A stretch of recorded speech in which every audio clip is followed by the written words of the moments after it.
So in Tibet in the 11th century arrived a very important figure from Bengal, in fact from where is now Bangladesh, and someone called Dipankara Atisha.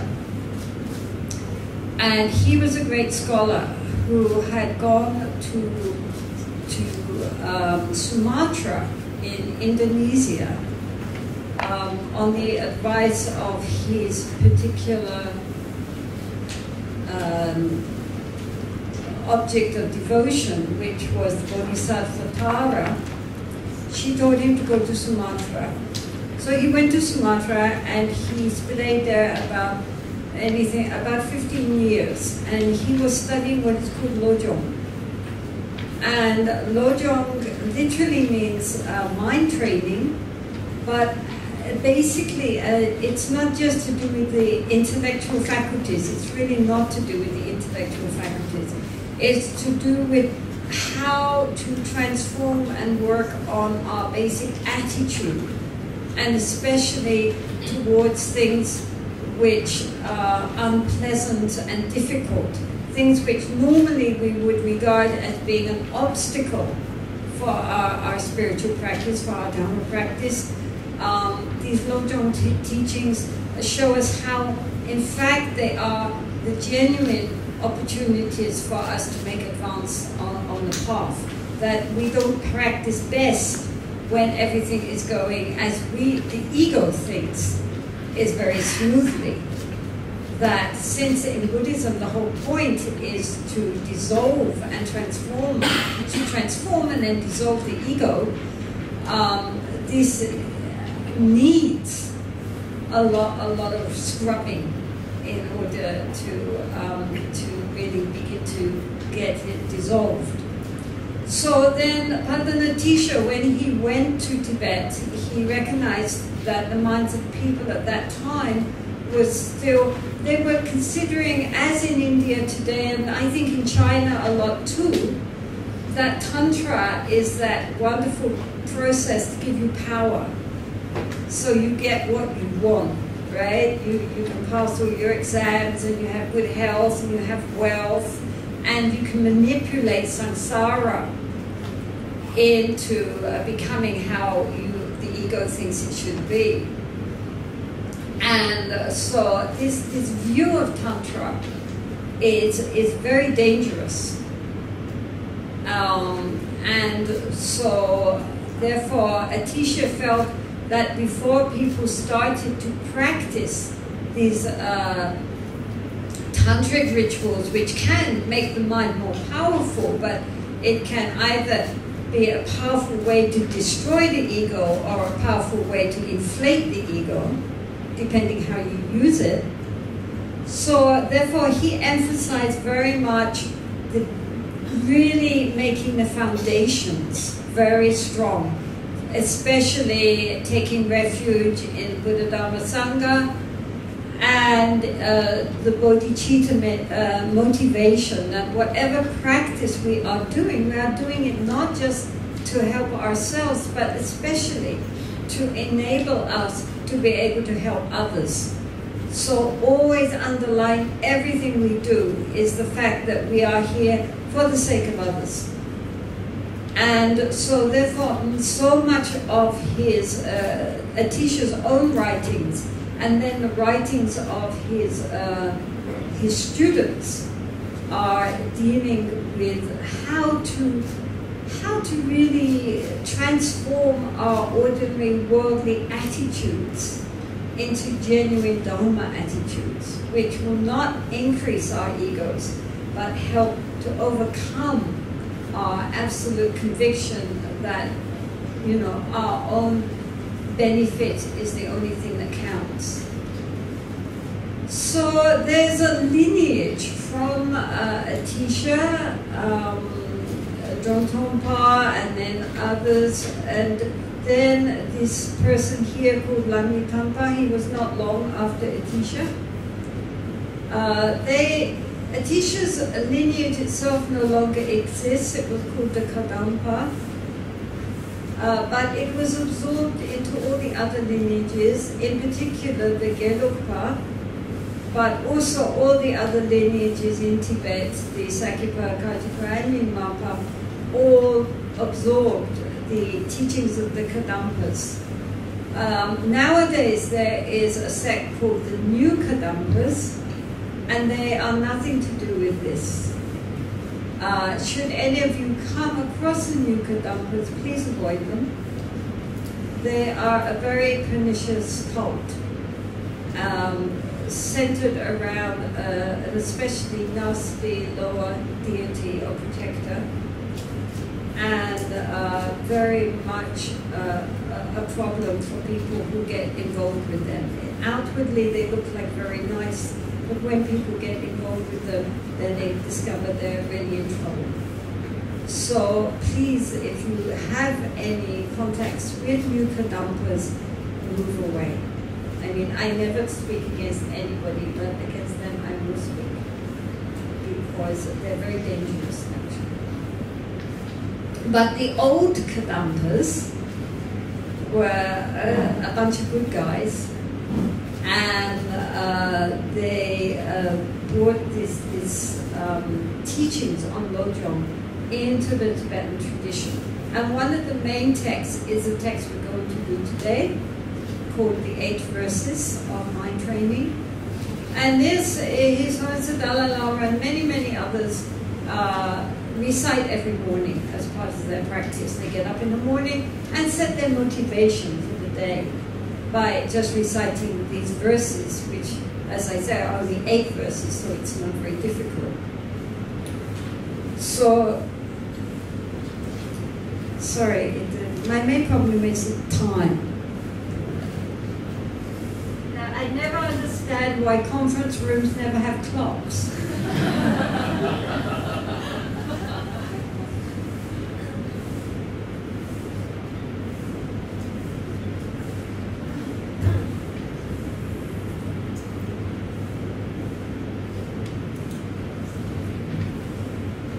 So we're already behind time, so we will start right away.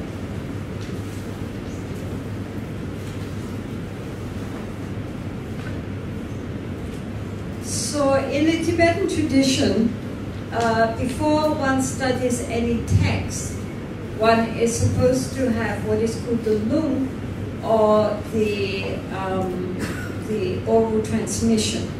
So that means that when the author writes a book, he then reads his book to his students, and then from them they have the authority to read the book to the next level.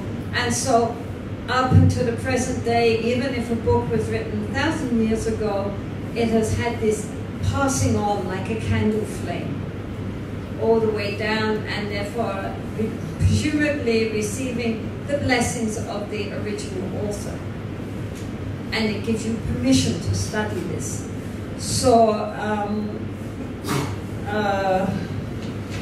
thinking, should I read it in Tibetan or in English? I don't think it really matters. I think I'll read it to you in English, because then you'll understand. By thinking of all sentient beings as more precious than a wish-fulfilling jewel for accomplishing the highest aim, I will always hold them dear. Whenever I am in the company of others, I will regard myself as the lowest among all, and from the depths of my heart cherish others as supreme. In my every action, I will watch my mind, and the moment destructive emotions arise, I will confront them strongly and avert them, since they will hurt both me and others. Whenever I see ill-natured beings or those overwhelmed by heavy misdeeds or suffering, I will cherish them as something rare, as though I found a priceless treasure. Whenever someone out of envy does me wrong by attacking or belittling me, I will take defeat upon myself and give the victory to others. Even when someone I have helped or in whom I have placed my great hopes mistreats me very unjustly, I will view that person as a true spiritual teacher. In brief, directly or indirectly, I will offer help and happiness to all my mothers and secretly take upon myself all their hurt and suffering. I will learn to keep all these practices untainted by thoughts of the 8 worldly concerns, and may I recognize all things as illusion and, without attachment, gain freedom from bondage. Do you have this translation? Same? It's a different version. Then maybe I should get your version. Can you get another? Yeah. Get another one? Well, there must be another one left over. I mean, don't anybody lose one, but if we have a spare one.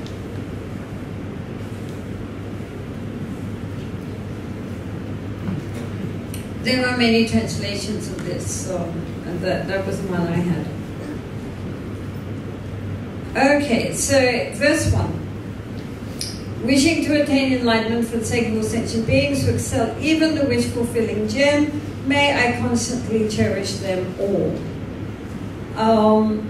The wish-fulfilling gem is an object of Hindu, Indian mythology. It was considered to be the property of the gods. And we see Kuan Yin holding the jewel. In the Tibetan, Chenrezig is like this, holding a blue ball. That's a wish-fulfilling gem. And she holds a pearl in the Chinese iconography. So the point is that this jewel grants all our wishes. So if we want wealth, we get wealth. If we want ice cream, we get ice cream. If we want to be beautiful, we will become beautiful. Any wish that we have, it will grant us. But what it cannot grant us is enlightenment. It cannot give us any spiritual benefits. It can fulfill mundane, worldly wishes, but it cannot fulfill our spiritual aspirations. So it can make samsara more comfortable, but it cannot take us beyond samsara. So therefore, wishing to attain enlightenment for the sake of all sentient beings, because again he starts right out with, why do we want enlightenment? If we want to, enlightenment means to wake up from the sleep of our ignorance. That the way we are right now is basically just a dream that we are projecting. We think this is all very real. What we see outside of ourselves, our thoughts, our feelings, our identity, this is our reality. But this is actually, from the point of view of someone who has woken up from our dream, this is our delusion. And even modern neuroscience is agreeing with that. It's saying that things that we see are not the way they actually are.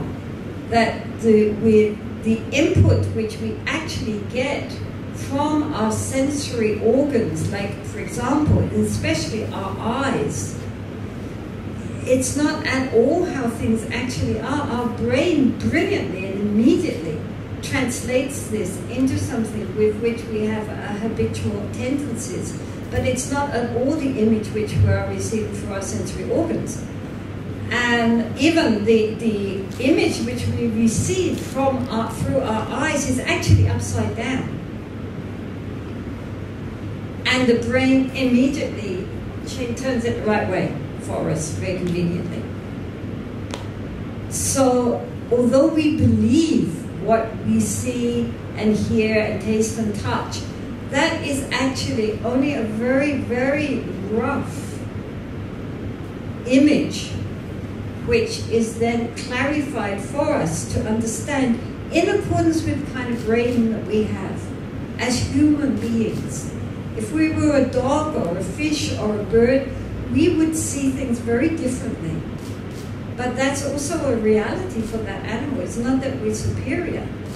It's just that the kind of sensory equipment we have, the skandhas that we have, and the karma that we have creates the kind of reality in which we live and move and have our being. But what we are trying to do is see things as they really are. In other words, to wake up from our dream. So why do we want to wake up from our dream? Not just so that we can be awake, but that then we can shake others and wake them up too. Hey, look, this is all a dream. It looks like a nightmare, but really you're dreaming. Wake up, wake up. So our aspiration for why we want to be enlightened is not just so that that would be very nice for me, because the whole idea of being a separate, autonomous me is the fundamental problem in the first place. Once we wake up, we recognize our total interconnection with all beings. And then the idea that only I can wake up doesn't make sense.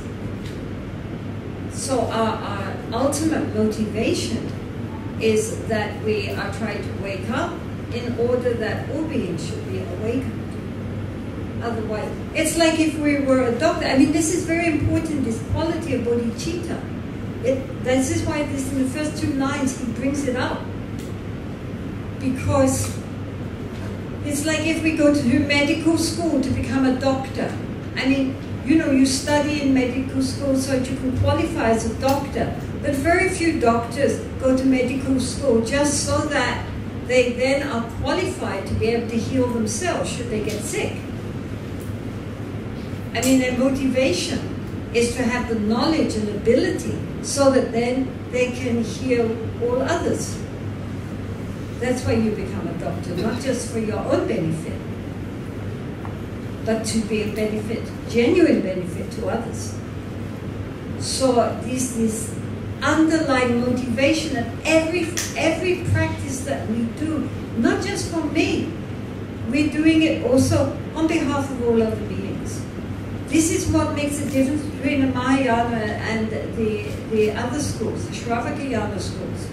It's not a matter of what practice you're doing. It's the motivation of why you're doing that practice. I mean, we can be doing Anapanasati, looking at the breath with bodhicitta motivation, and it's a Mahayana practice. We can be doing the highest yoga tantras.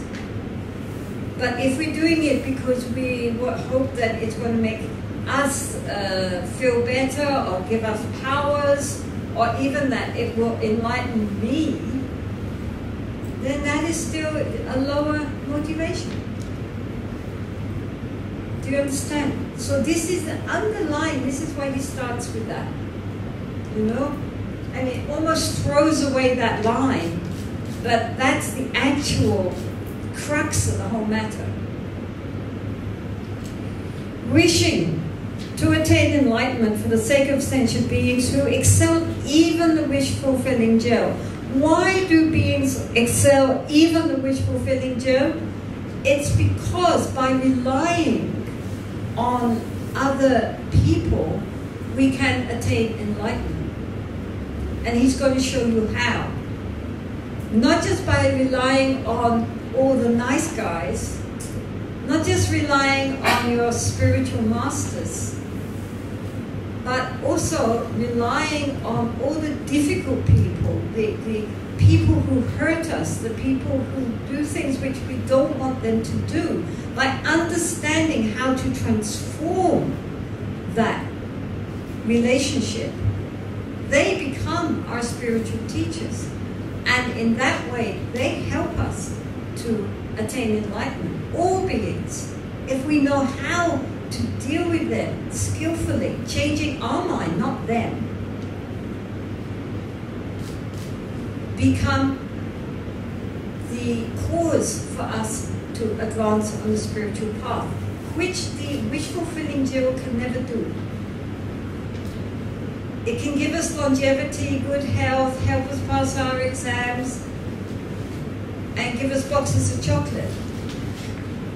But it cannot give us enlightenment. It cannot change our mind. Only our relationship with other beings can do that. So therefore, all these beings are even more precious than a wish-fulfilling jewel, and therefore I will always cherish them. I will always hold them dear. Because each person, however difficult they may appear, if we understand and we follow this text, we will see that each person is helping us on our path. Each person is like a spiritual teacher, like a guru. Okay?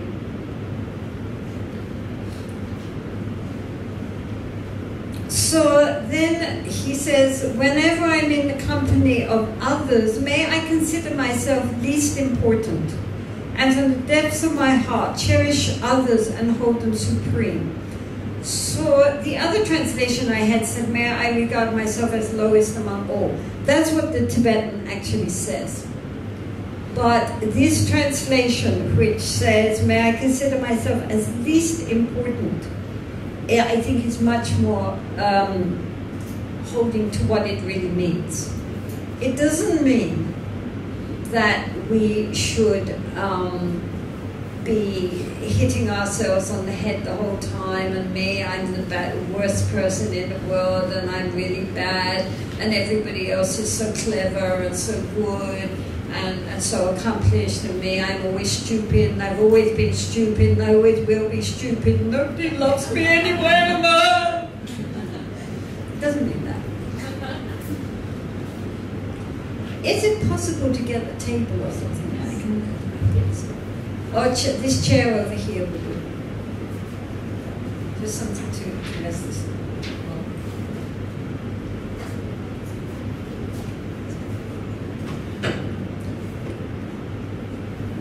Okay. Yeah. Thank you. Yeah. No, it's okay. First of all, we have to remember that this text was written by somebody who was a very eminent lama, probably the head of a big monastery with many, many students who every time they came into his presence would prostrate. And in those kind of circumstances, it's very easy to imagine that you are somebody special.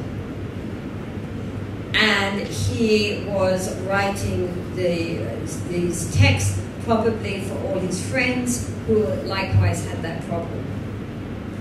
And so therefore to be hit on the head a bit didn't hurt them. But nonetheless, basically, it's not talking about when you meet somebody else, we think, oh, that person is so wonderful and accomplished, and me, I'm so stupid and ignorant. And making that kind of putting down of oneself. What it really means, and this translation you have brings that out much better, is that whoever we meet, we should give our attention to that person, not worrying what that person thinks about us. You know, some people are very much caught in everything that when they meet other people, they're always wondering how that other person is judging them. And what do they think about me? And am I impressing them? And do I look good enough? And so forth. And so this is a big weariness for the mind, because the mind is then totally caught in our own ego bubble and doesn't really observe the other person at all, except insofar as we are wondering the impression we are making on that person. And so that is what has to be dropped. It doesn't matter what the other person thinks about us. At this moment, that person in front of us is the most important person in the world. And they're the most important person in the world because they're the person in front of us. Do you understand? I mean, this is really very important, because, you know, we should not judge ourselves by other people's evaluations. We shouldn't. I mean, obviously, if people consistently point out faults, we should look and see, is that true or not true? But in general, we shouldn't worry about the impression we are making on others. We don't know anyway. How can we know? And what difference does it make?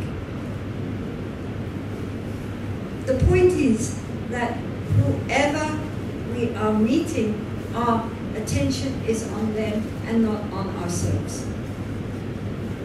So this is a very big relief for the mind, not to worry all the time about, you know, what other people think about us.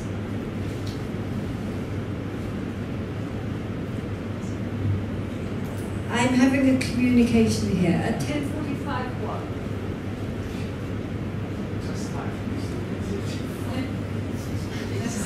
Oh, I have the watch here. Thank you. At 10:45, the world will end. So we will all sit here quietly looking at our breath. Actually, somebody wrote me an email thinking about that and said it was going to end on September 24th. And here we still are. Disappointment.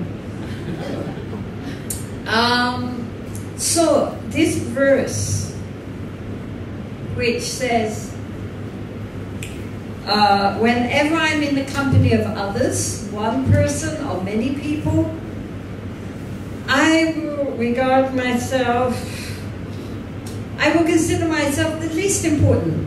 You know, stop thinking about ourselves. We're with other people, they're much more interesting. That's all. All it means is that when we're with other people, we give them our total attention. We listen to them. We don't need to judge them, but we're open to them.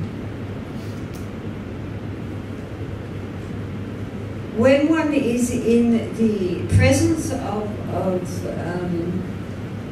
don't know how much I should mention about the Dalai Lama.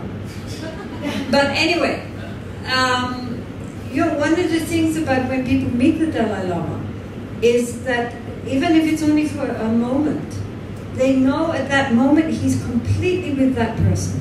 He looks them in the eyes. He's not interested in whether they're presidents or policemen. He just is completely open to the real person behind the persona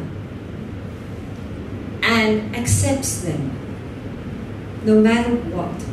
And so even if that meeting is very brief, it has even very hardened journalists and politicians in tears, because for the first time often they feel that someone has seen them and loved them and not judged them at all. He just completely loves them just for being who they are. And so all of us can cultivate that quality, not being overawed by the role that people are projecting, but really looking at that person behind that mask.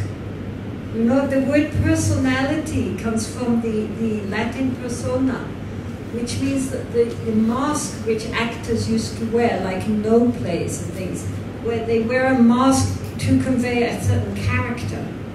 And that's what our personality does. It's the mask that we wear to protect us from being seen as what we really are. Although what we really are is so much more wonderful than the actual mask we feel more safe with, protected against.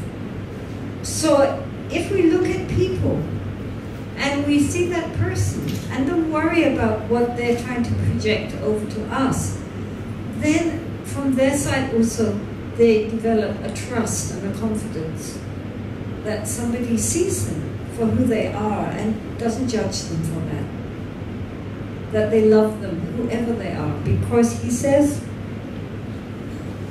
from the depth of my heart, cherish others and hold them supreme. Meaning, really each being is very precious. And it doesn't matter what outwardly they appear like or how they respond to us. Each being is very precious. And we accept them in that spirit. Without judgment, without fear, just how they are in themselves. So this is something which, again, we can practice all the time because we are in society. We are always meeting people. We have our family members. How about just seeing them as they really are and accepting them as they are, with all their quirks, with all their up points and their down points, just loving them anyway. And our colleagues, our friends, our teachers, our servants, if we have servants, whoever, each one wishes only for happiness and doesn't want to be hurt. It doesn't matter how they appear. In their heart of hearts, they want to be happy and to be loved. And so, accept. Don't judge. And when we meet people, stop thinking about ourselves and just open ourselves to be present with that other person. This is very important. When we meet people who can really do that, it can just in that time change a person's life. Because normally we close ourselves off in our little ego bubble, and all these little ego bubbles hitting each other, but they never interconnect. And yet we are, at a much more profound level, deeply interconnected. And so this is a practice for beginning to understand that, for breaking down the barriers. So it's a very important practice. People, as I said yesterday, people are always complaining, I have no time to practice. They're joking. As long as we're breathing, we can practice. And Tibetans also have practices for going to sleep, dream practices and so forth. They never waste time. But to think that other people are the obstacle to our practice is a big delusion, because other people are opportunities to practice. This is what this text is very much saying the whole way through.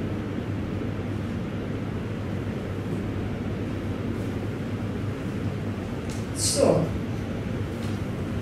in all activities may I examine my mind, and as soon as disturbing emotions arise, endangering myself and others, may I firmly face and avert them. So the point again is that we swim in the ocean of our minds. All our thoughts, our memories, our emotions, our fantasies and daydreams and impressions and planning and all these things which are constantly roiling in our mind, going on, and you know, truly anyone who has ever tried to meditate knows that. You know, people are often so outwardly geared that they think their mind is absolutely fine until they sit down and are told just to look at the breath. And at that point, we recognize, hey ho, our mind is totally out of control.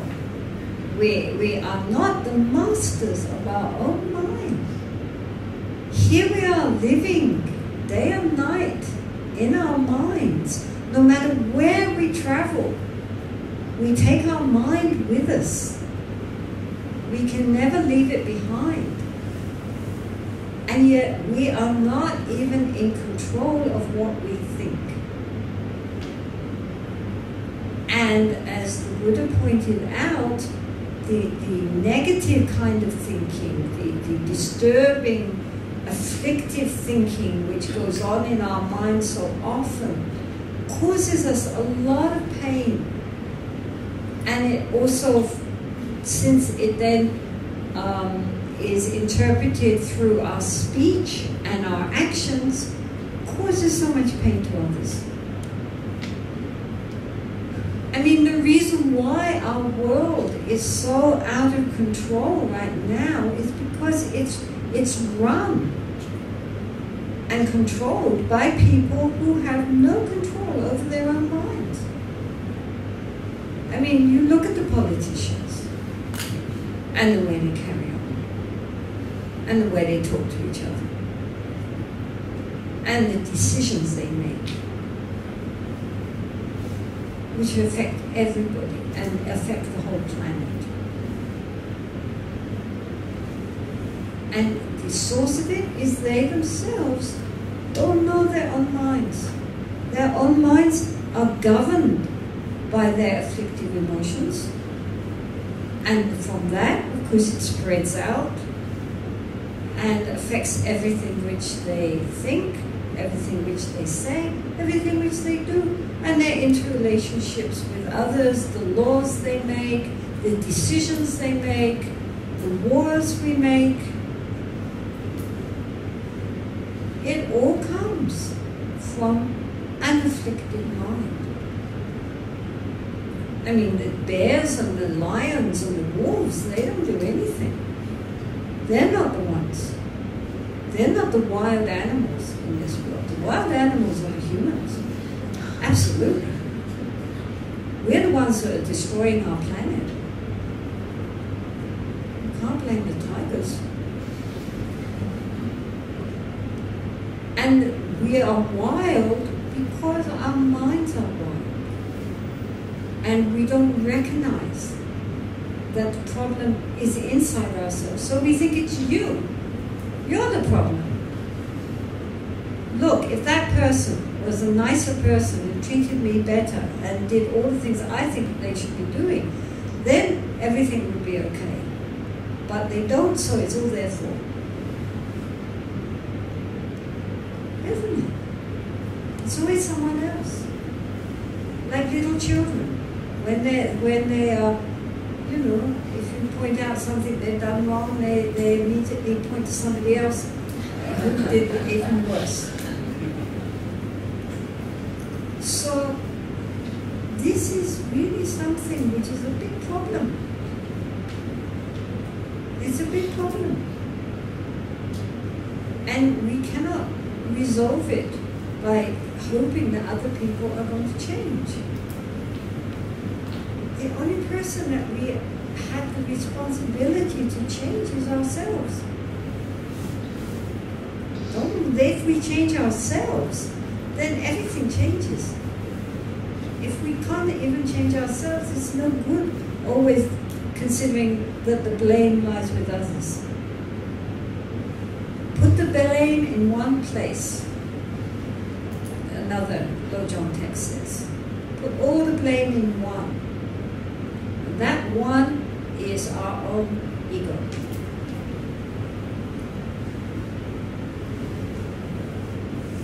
So, he says,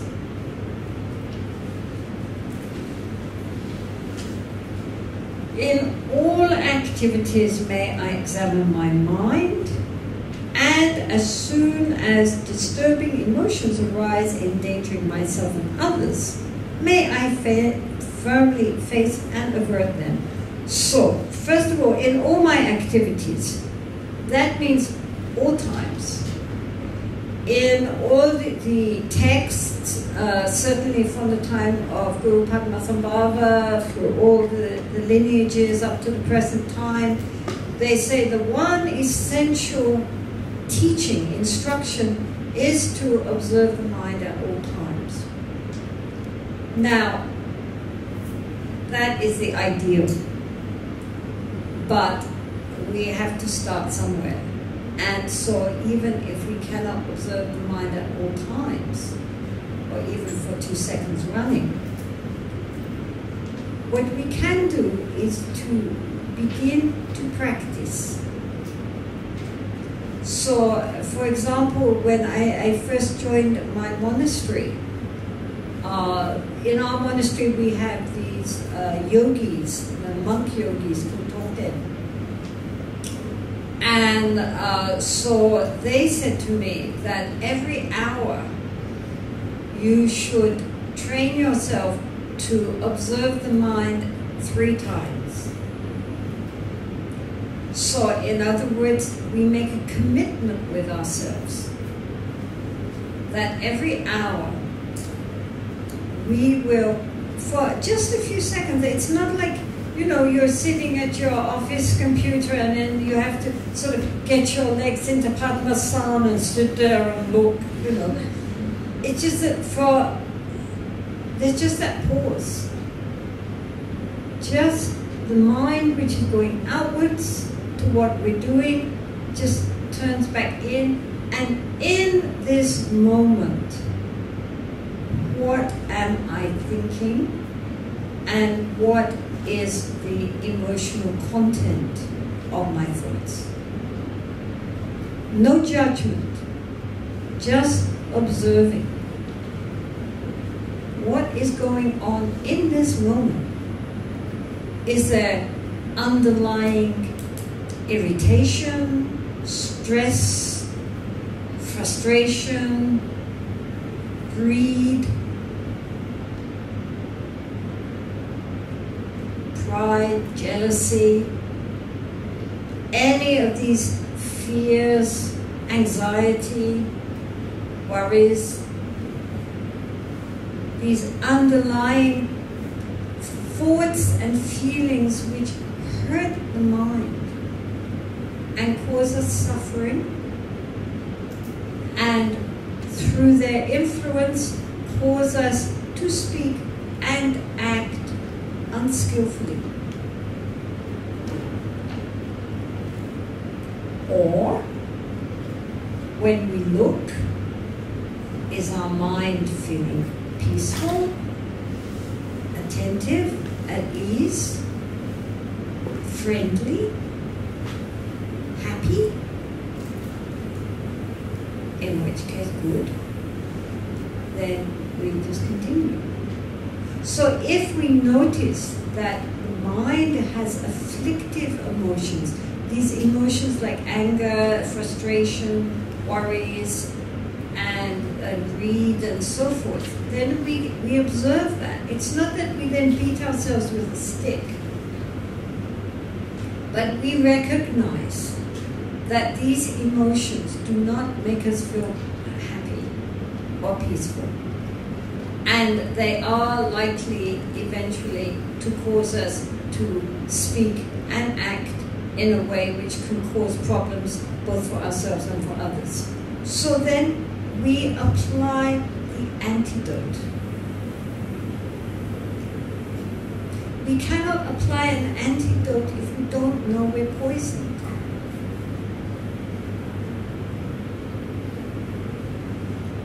The Buddha always said that these afflictive emotions are poisons for the mind. They make us sick. The whole Dharma is about healing ourselves. But first we have to see where our particular sickness is. Most people do not have all the afflictions, or at least not all the time. Sometimes it's more one, sometimes it's more another. So the first thing is to recognize. Recognize at this moment, what is the state of my mind? What am I thinking?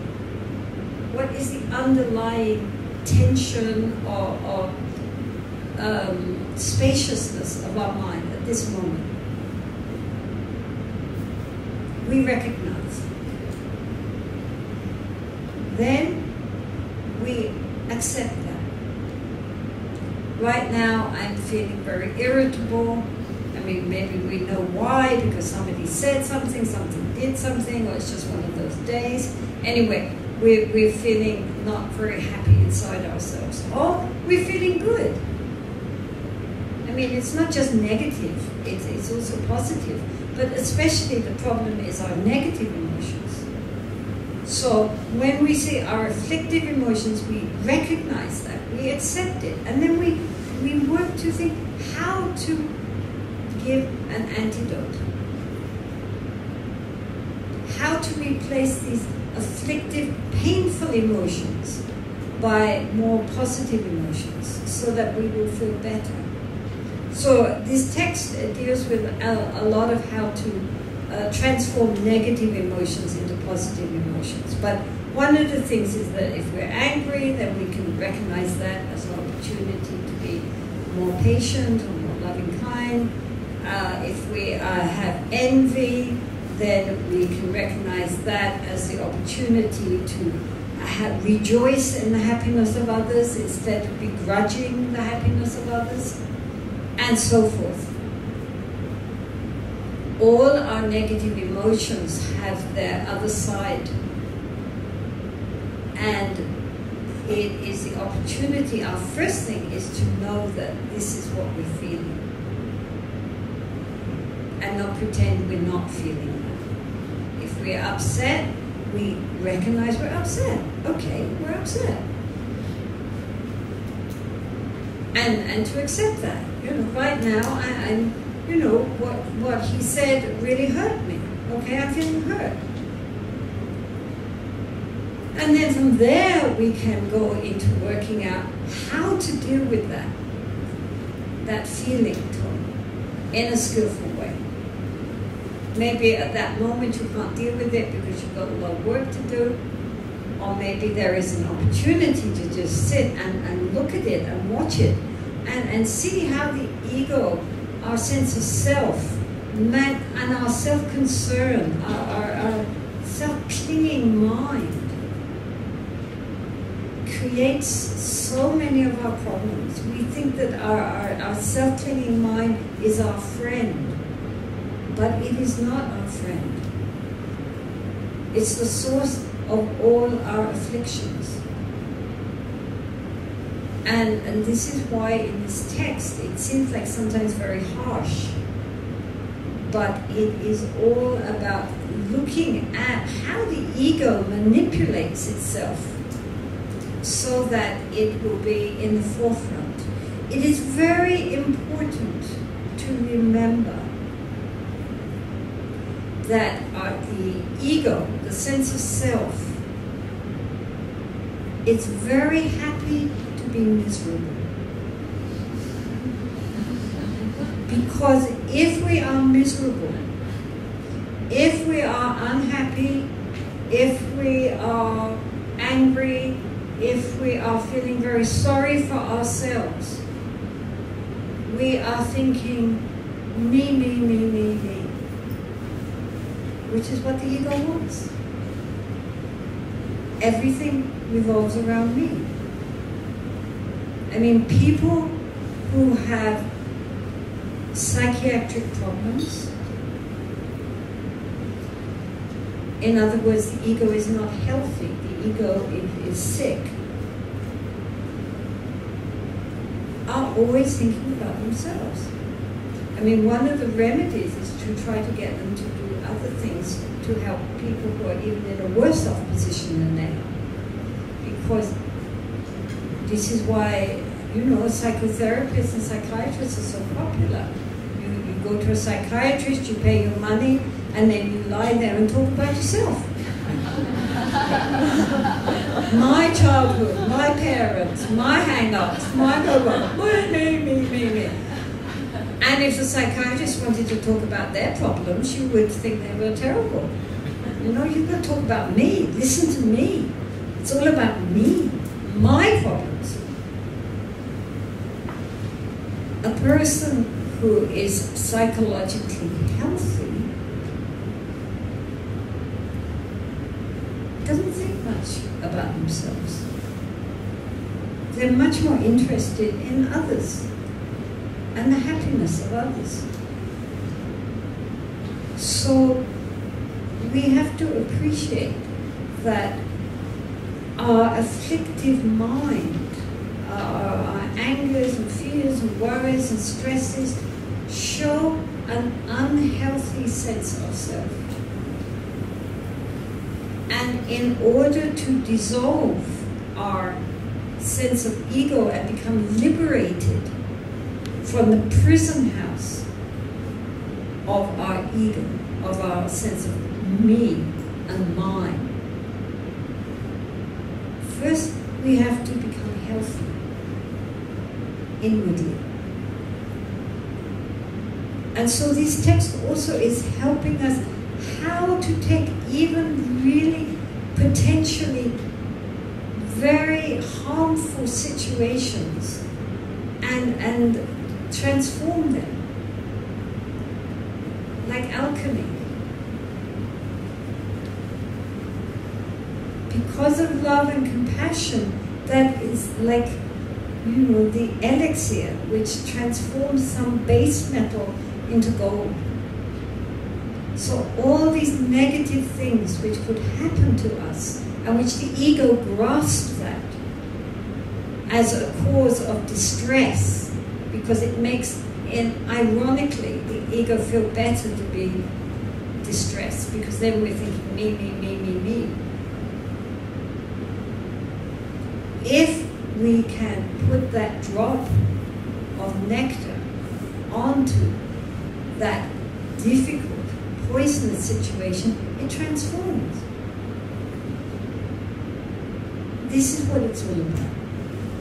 So first we have to recognize what's going on in our mind. What is our general state? If during the day, 3 times a day, 3 times every hour, we really look into our mind, just looking, just for a moment, just seeing what's going on. What's the general tenure of our mind at that time? Then we will get a fair assessment of where we are psychologically. And if everything is well, we're feeling, you know, okay, things are challenging, but we can deal with it.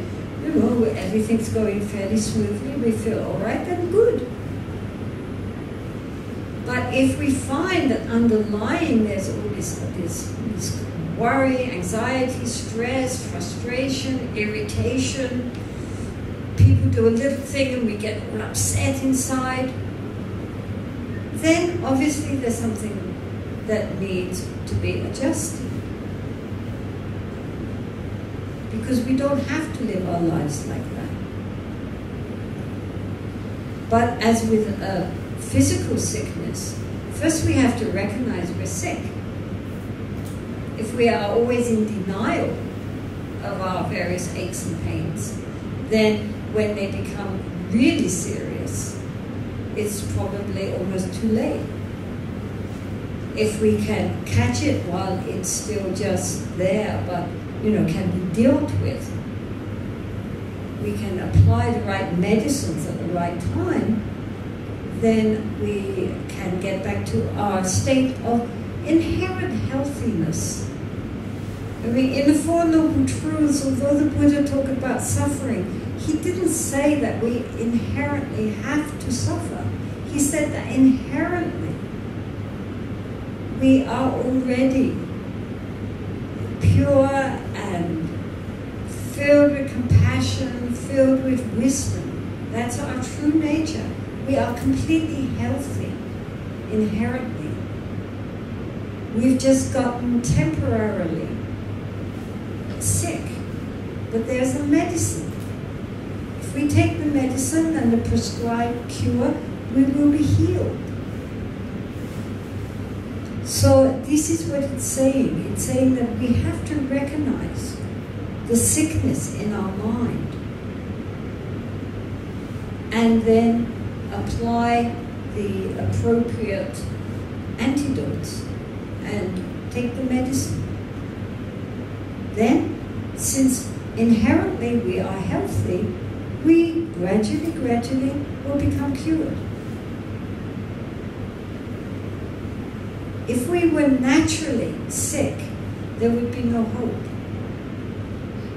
But because we are naturally, in our true nature, completely healthy, all we have to do is work towards our complete cure. But first we have to know that we're sick. If we don't know we're sick, then we're not going to put the effort into following the prescription to become healthy.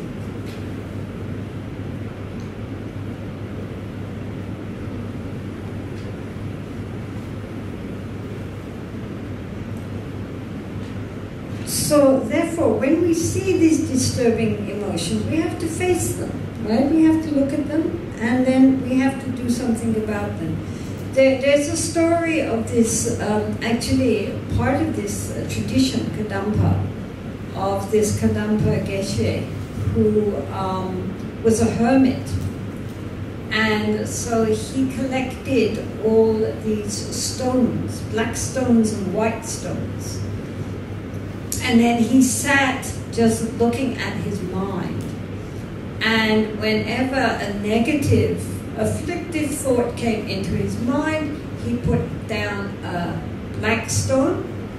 And when a nice positive thought came into his mind, he put a white stone. And so at first he had mainly all these black stones. He was probably very fed up with sitting there just looking at his mind, so all these negative thoughts kept coming up. And so he kept having big piles of black stones and very, very few white stones. But because he was noticing this and applying the antidote, then within some time, eventually, of course, he had only white stones and no more black stones. So this is the point. The point is that we can change. Once we recognize that there's a problem, we can search for the solution. As long as we don't recognize that there is any problem, we will never try to solve it. I mean, this is true in the world also.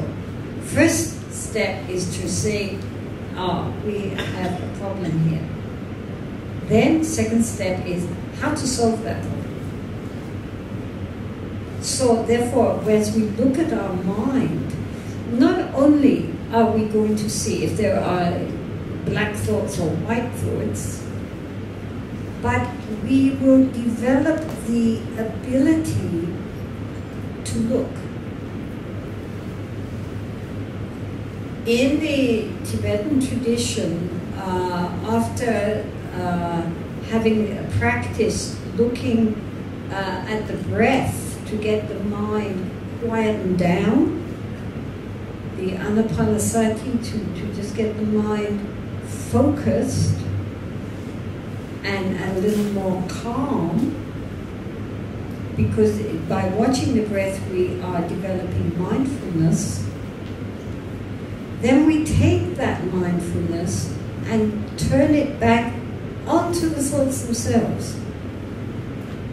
We cannot, it's hard for us to see our thoughts if we do not have the ability to be more aware, more conscious, which is what mindfulness is.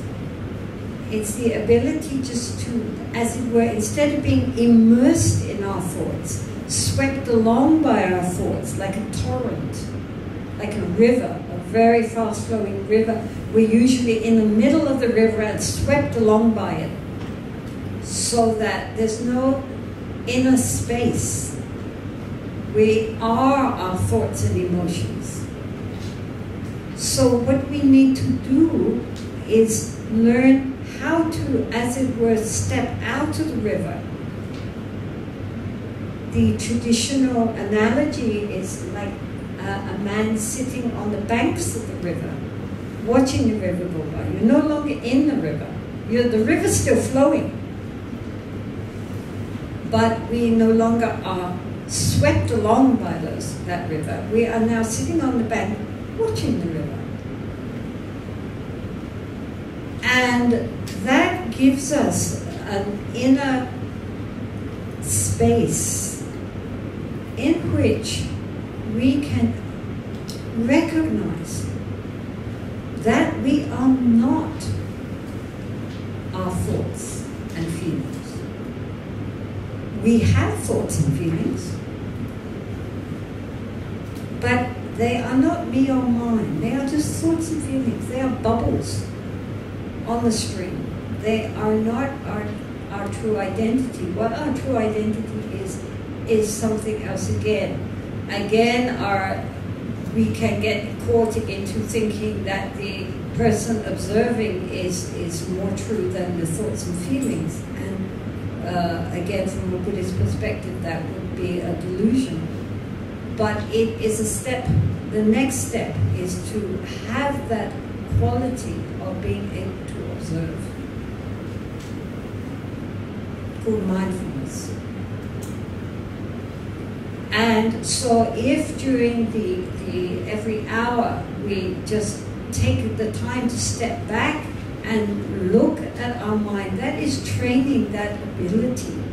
It's like a searchlight, which allows us a breathing space between being endlessly swept along by our thoughts and memories and ideas and plans and anxieties and worries and opinions and everything which is happening to us during the day. Much of it connected with negative roots, which then cause a lot of problems for ourselves and problems for others too.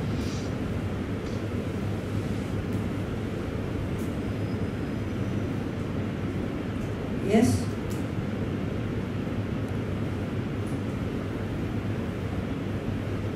The point is that all of this is doable. We can all do this because it is how the mind works.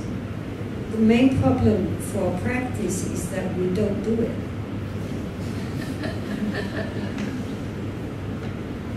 Well, isn't it? The theory is good. And then we sit down and we try and it doesn't really work too well, and then maybe another time we try again and it's still a bit difficult, and then we give up. It's like somebody deciding they want to learn to play the piano, and so they try, some scales, and they hit all the wrong keys and decide they're not musical and give up. Well, if we give up almost before we start, then of course we will not accomplish it. But if we keep going over and over and over and over and over, eventually we will get it. Well, recently I was in a place and there was this man who played this kind of tube. It was like I guess it was, I don't know what you would call it really. Really was just a tube, a long tube. And it didn't have any kind of mouthpiece. You had to put your mouth on the one edge and kind of blow in a certain way. And he made very beautiful music, very beautiful sound, very primordial. But I asked him how long it took him to play, learn how to play. And he just laughed. And he said, for the first 6 months, I couldn't even get a sound out of this instrument. So imagine the patience and perseverance required just to make a sound, not only the right sound, but he was determined. If others could do it, I can do it. I just have to learn how to do it, how to get my lips so that it will make this very beautiful sound and melody, which he learned how, by manipulating the lips and tongue, you would make all this tune. So if you can put all that much patience and perseverance into blowing down a tube, what to speak of, putting in a bit of time to learn how to heal our minds. Because everything which we do, everything which we say, is preceded by intention. The Buddha said, karma is intention. So it's not just what we say or what we do, but the underlying motivation behind what we say and what we do, which is what creates the results and creates our whole life cycle. And what we say and what we do doesn't just rebound on ourselves, but influences everybody that we meet. And it all comes from our mind. So to become the masters of our own mind is really, really the most important thing we can do with our lives. Not to be the slaves anymore of all our thoughts and feelings. It's just arbitrary coming up and coming down, which we believe, which we solidify, instead of seeing their essentially empty nature. They're bubbles. Bubbles are very bright and shiny, but click, it's all one thing.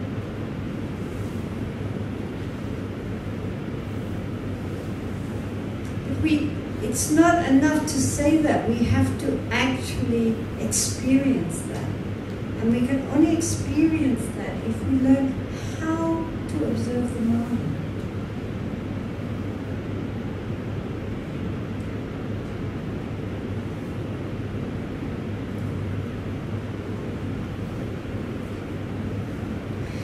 So then he says, whenever I see, this is the crux of this text. Whenever I see ill-natured people overwhelmed by strong misdeeds and sufferings, may I cherish them as something rare, so I found a treasure trove.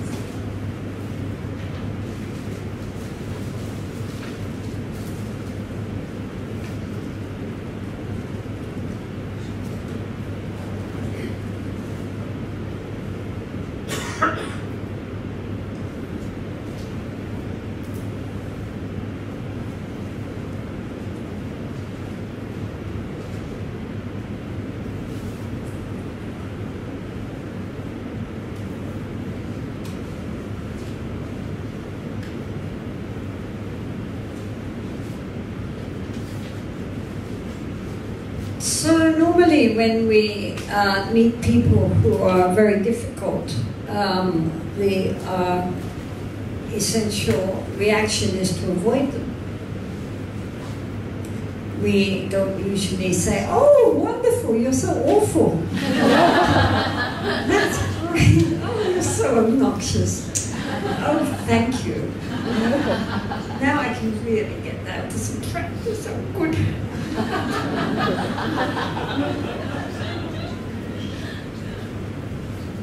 But he's saying here is exactly what we have to do. Because whenever I see ill-natured people, people who are difficult, people who are angry, people who are very jealous, people who cause a lot of problems, people who are, irritating, and so forth. These kinds of people that normally we would seek to avoid, then here we are thinking they are our object for us to really practice. Because one of the things is that if on the whole you are a fairly nice sort of person, then people normally will be nice back again. And so, say, for example, someone like Nangri Tangpa, who was probably a very, very lovely and sweet-natured monk, people in front of him would be very respectful and kind and friendly, even if they're horrible behind the scenes. In his presence, they will be very sweet. And so he has no one to practice on. The originator of this tradition, Dipankara Atisha, he brought with him from India an attendant who was exactly what they're describing here. He was really rude and uncouth and would never do anything Atisha asked him to do, and he was in every way a big, big problem. And so Atisha's students, they said, "Why, Master, do you have this horrible assistant? He's so nasty. Look, send him back to India. We'll take care of you. We love you. You know, you don't need him." And he said, "What are you talking about? He's my most greatest helper on the path. You're all too nice. You're no use. I can't practice with you. But this guy, whatever I do, he's horrible." Fantastic. You know, that's my spiritual teacher. And so this is the idea. It's not that we, that we have to go out looking for nasty people. I mean, stay there, they'll come. But when they do come, instead of seeing them as a problem, we can view them as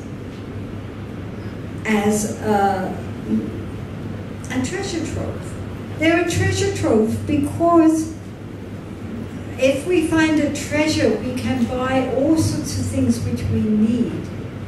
And so if we find someone who is really difficult for us to work with, to stay with, then this is where we can practice all these qualities needed on the path for which we need difficulties in order to be able to practice them, such as learning patience and forbearance and tolerance, which are actually a paramita.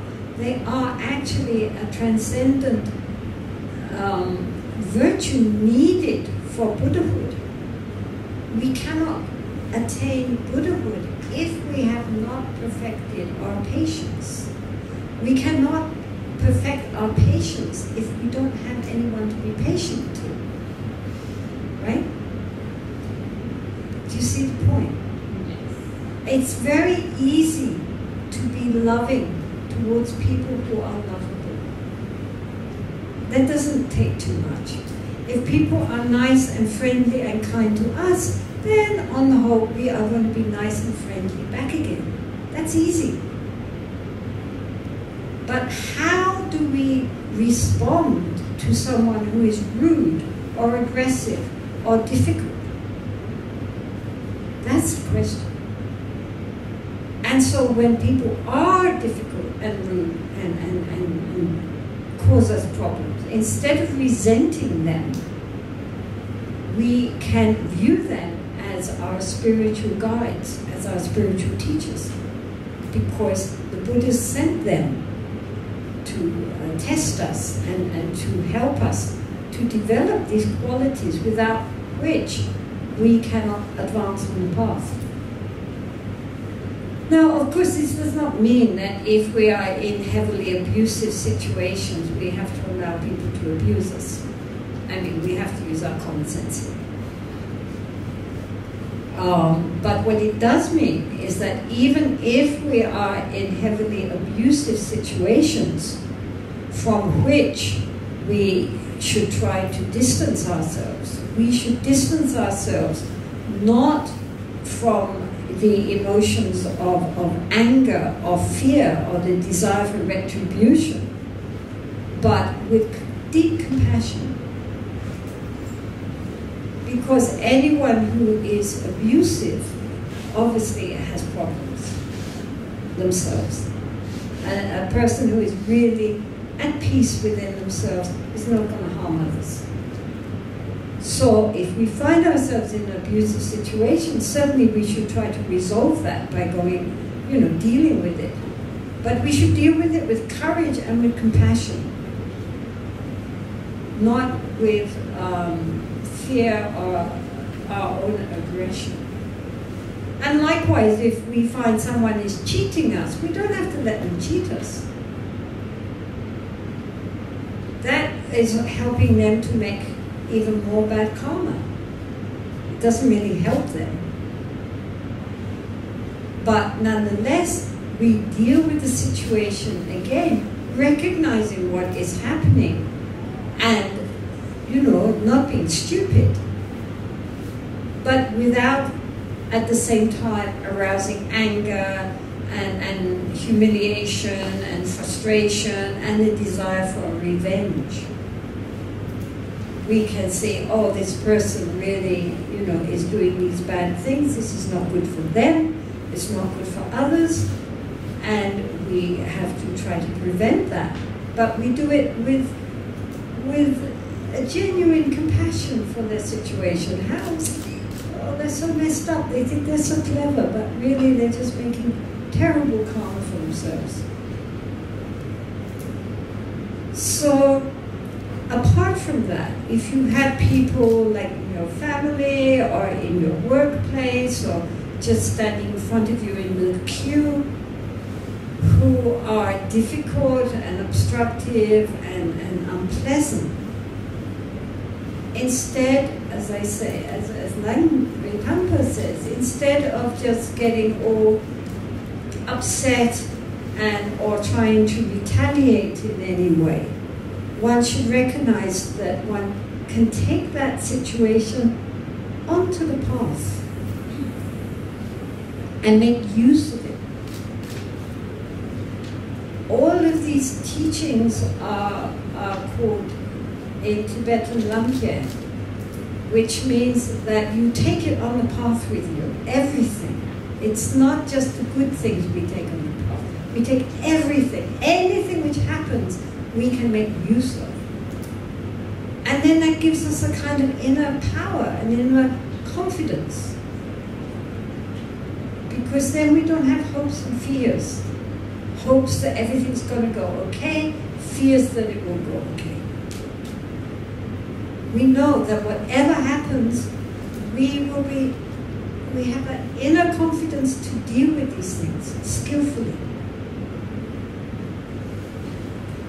I mean, it's, one time, you may have heard the story before, but anyway, one time when I was in South India, we went to see an astrologer. And I said to the astrologer, okay, I have a choice. Either I can go back into retreat, or I can start a nunnery, because the lamas had asked me to start a nunnery, but I had no idea how you start nunneries. And so I said, what is best, to go back into retreat or to start a nunnery? So he looked it all up. And then he said, well, if you go back into retreat, very peaceful, very happy, very good, everything very nice. If you start a nunnery, many problems, many challenges, many difficulties. But both are good, so you make your choice. So I thought, okay, back into retreat. Then I met a a priest, a Catholic priest, and I was telling him, and he said, well, it's obvious. You start the nunnery. He said, it's like we are pieces of rough wood. If we always stroke ourselves with silk and velvet, that's very nice, but we don't get smooth. In order to get smooth and shiny, we need sandpaper. So all the difficulties and problems, difficult people, difficult situations, are sandpaper to make us smooth. Another analogy, because this is the main point that he's making in this text. In Tibetan medicine, like in Chinese medicine, they had these little round pills made from all the herbs. So since in Tibetan medicine they don't have any nice machines to make the pills, they make them by hand. And what you do is you have this big bulk of of all the herbs together, and then you pinch a bit off and you rub it in your fingers into a kind of very vague kind of lump of a ball, and put it in a long bag, a long sausage bag. And so you have all these thousands of little lumps in the sausage bag, and then it's tied at both ends, and then people walk around for days holding the sausage bag up and down so that all these little lumps hit against each other constantly. And so for a few days they're just going backwards and forwards, rubbing against each other. And then when, after a few days, they open the bag again, all these perfect little hard round pills come out. Now those little hard round pills came out because those little lumps were rubbing against each other the whole time. Rubbing against each other is what made them hard and solid and round and shiny. And so that's like us. I mean, here you are in Hong Kong, surrounded by people who are bumping into you, either physically or emotionally, constantly. Now, either that disintegrates you completely into a kind of pulp, or it makes you into a beautifully spherical, hard, shiny pill, which can then be of great benefit to others.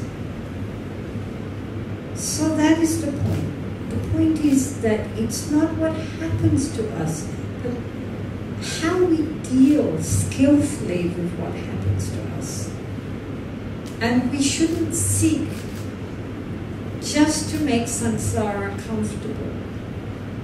It is very tempting to use our Dharma practice just for that, to make samsara somehow, a nicer place to be in. But samsara, by its very nature, is dukkha, is unsatisfactory, is dis-ease. So sometimes things go very nicely and smoothly on account of our previous virtuous actions, this and past lives. Things, we have a nice smooth run. And that's good. No one's saying that's a bad thing. That's a good thing. That's why people make good karma, to get smooth runs. But like in the realm of the gods, if we only have everything going in accordance with what we want to happen, it becomes spiritually a dead end. We don't learn anything. And when something goes wrong, we fall apart. Because we become weak, we become become flabby. It's like lying all the time on a couch. You know, that might be very comfortable, but in the end, it's very detrimental for our body, and we're going to get very sick. And when we have to exercise, we won't be able to, because our body is too weakened. Likewise, our nature needs challenges. These challenges are not a bad thing. They're a good thing. This is how we're going to learn. Somebody said that life is the gymnasium of the soul. Well, we don't have souls in Buddhism, but the idea is that it's where we exercise ourselves. If you go to a gymnasium, you're not lying on the couch. You're getting on those machines and pumping away in order to get strong muscles. So our life is for that. It's somebody else said that life is like a schoolroom. We come here to learn. And if the lessons are too easy, I mean, here we are in the university. If the lessons are too easy and you already know all that, then you're bored and you don't feel you're getting anywhere. If the lessons are challenging, then we develop the ability to understand and to reach out to something just that little bit beyond what we have. And in that way, we can become scholars. And so in life, it's the same. If it's always very, very smooth, it's very nice, but we haven't learned anything. What we need sometimes, not perhaps continually, but from time to time, we need challenges. And most of our challenges come from other people. Other people who are difficult for us, who do things we don't want them to do, who say things we don't want them to say.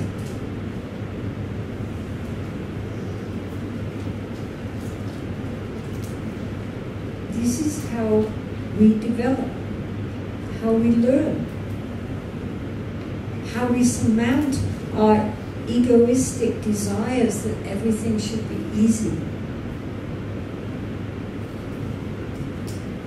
Many people, when they look back at the end of a life, see that it was during the times in their life when they were most challenged that in the end they are the most grateful for. Because that's when they really changed.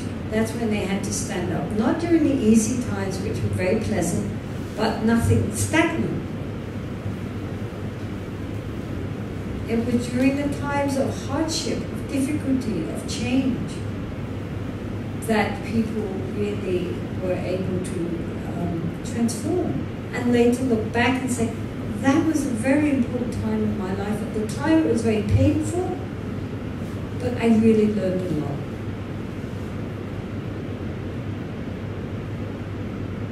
So this is the point. In our life, we're not here just to have a good time. We really are here to learn and to use this life meaningfully, not just for ourselves, but in order to benefit others. Then, at the end of our lives, whatever we can say, well, I did something with my life. I learned something from this life, and I'll take this onwards. It will go on. We don't lose these things. We lose our wealth, our outer wealth, our houses, our friends, our family, our bodies, our conceptual thinking mind, but our consciousness and our predispositions, meaning the patterns which we have created, our character patterns for this life, they carry on. So it's very important, if we have negative patterns, to change them into positive patterns now, before they get even deeper into our substratum consciousness.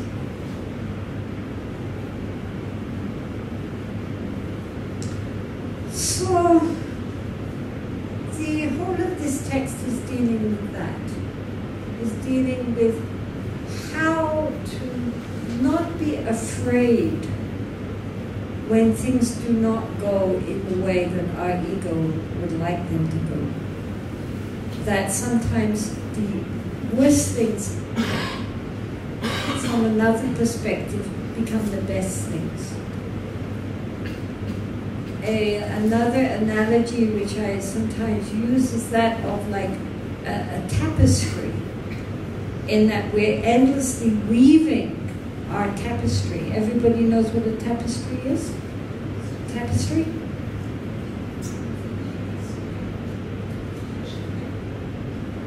It makes a picture that you're weaving with threads. I don't know what that is in Chinese. But anyway, so we're endlessly weaving our patterns. And so, but because we're so close, and we're only seeing what we're weaving, then if we have dark threads, we think that that is going to be something ugly, and we want very bright threads. But if we could stand back and view it from a distance, we would see that those dark threads are a very intrinsic part of the pattern. It's only because we're so close that we think dark threads are bad. Actually, they're very important to make the whole scene. And so the difficulties in our life which we encounter, the difficult people in our life we encounter, are all part of the pattern. And if we understand it properly, then they are also our means to advance spiritually. I mean, this is not some kind of new age thing. This is something very, it has always been there. One time I went to see one very traditional Lama. I was complaining about this and that and the other and all my obstacles and blah, blah, blah, blah, blah. And he said, well, if you say obstacle, it's an obstacle. If you say opportunity, it's an opportunity. And this is the whole point, that we shouldn't think something is an obstacle. If we just change our attitude, it becomes our opportunity for practice. And then we feel grateful. We feel a gratitude instead of a dread. So he's going on and on about this. When others out of envy mistreat me with slander and abuse, may I take defeat upon myself and offer the victory to them. So it was this verse about may I take defeat upon myself and offer the victory to them, that Langri Tanpa then went to find out who was teaching these very revolutionary ideas. And he spent a long time looking for the teacher, and then spent 20 years with the teacher when he found him. It's the idea that, we always think we have to win. And that if we lose, it's our defeat. And the fact that if we win, somebody else is defeated, doesn't trouble us at all. I mean, I always think of these football teams, if they only realize that it's a win-win situation if we rejoice in the victory of others. So then if we win, that's nice, but if they win, that's also nice. That's part of mudita, of rejoicing in the happiness of others. So why do we always have to win? I mean, this also has practical applications. A friend of mine, she came from a very wealthy family, although she herself was not wealthy. But when her father died, his will was contested. It was divided. He had millions. And it was divided between her brother and herself. But the brother, who himself was very wealthy, this is such a common tale. The brother himself, who was very wealthy, contested the will and said that all the money should come to him because he was the son. And she recognized that if she took him to court, since he was very wealthy, he would get very top lawyers, and it would go through the French courts forever and would cost a lot of money. It would be a very acrimonious situation where she was confronting her own brother and so forth. And she, remembering this text, said, to hell with it. If he wants the money and it will make him happy, let him have it. And so he took all the money and she went on with her life. And she was perfectly happy. All right, she doesn't have much money, so what? Is he any happier with extra millions on top of the millions he already had? But if it makes him happy, then I'm happy for him. So it also has a practical. It doesn't mean that every time you have to allow people to victory if it would be a bad thing to do. But on the whole, why do we always think we have to win? Why not let somebody else win and make them happy? It's such a relief not to feel that we always have to be right, that we always have to win, that it's perfectly all right not to win, and give the victory to the other person. If that makes them happy, let them be happy. Aren't we here to make others happy? What's the problem? If it's that easy, do you see? Like if we're having an argument with someone, let them win. What the hell, who cares? Why do we always think we have to win the toss? Let them win.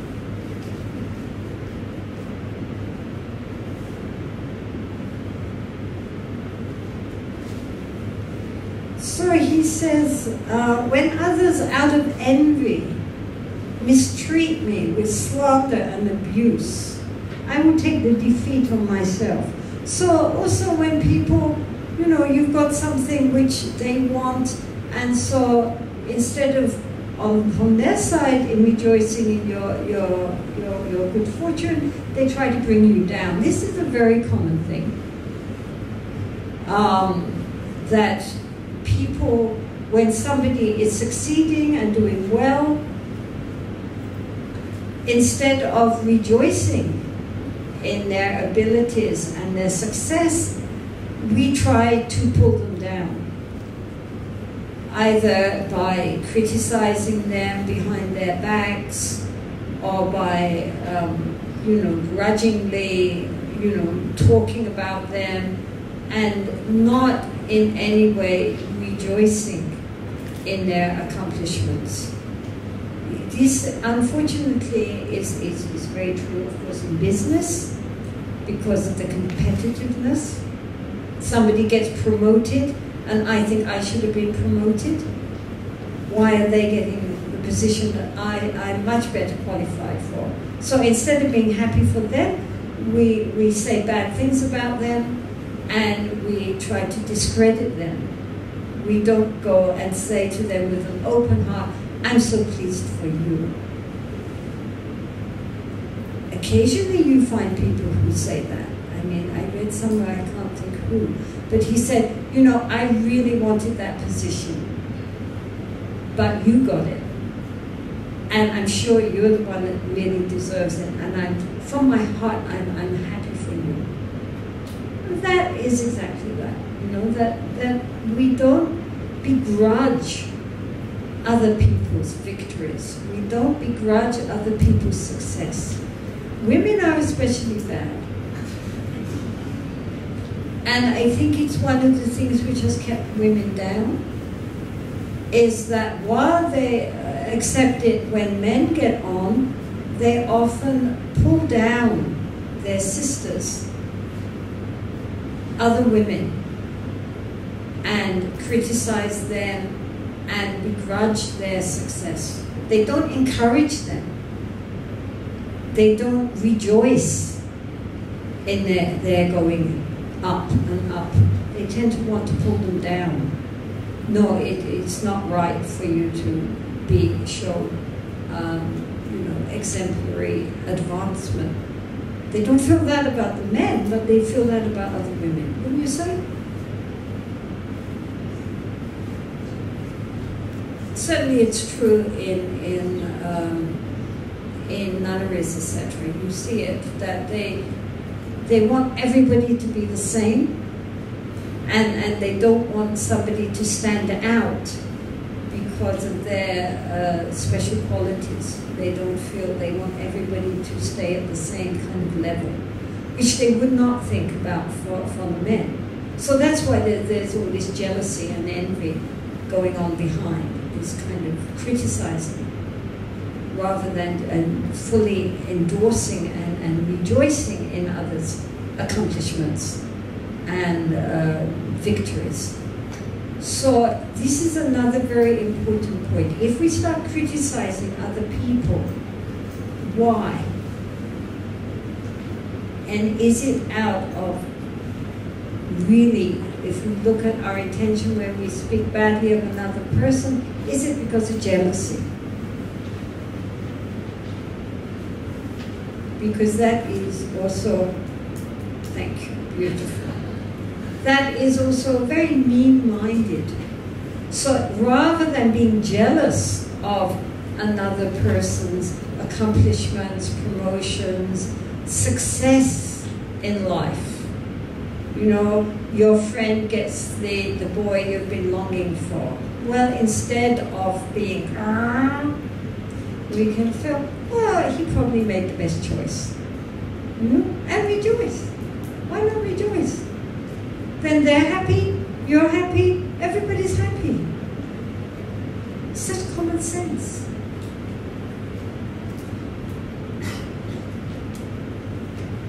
The point is not to make us, in all the talk that he's doing here, is not to make us depressed.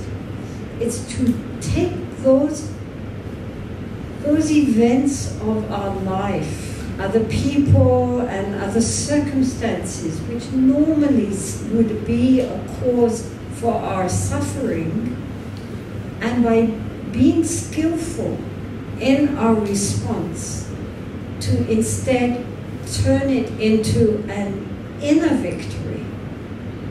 The outer victory may be for them, but the inner victory is our own. And so then there's nothing which can hurt us. We rise beyond hope and fear. We are the victors because we have conquered our own mind. And where better to practice this than in your daily lives? This is why Lojong is so important. It needs other people. It needs challenges. It needs difficulties. So then, instead of fearing difficulties, we can almost welcome them. Because this is like being in a gym with a hard machine. This is where we're going to get strong muscles. If the machine doesn't challenge us enough, then we, have to turn the knob a bit. Make it harder. So if we understand that about our bodies, we also have to understand that about our mind. We need challenges, and we shouldn't fear them. So it is now a whole minute and a half past my time. So please go and enjoy your lunches, and we will meet again at 2 o'clock.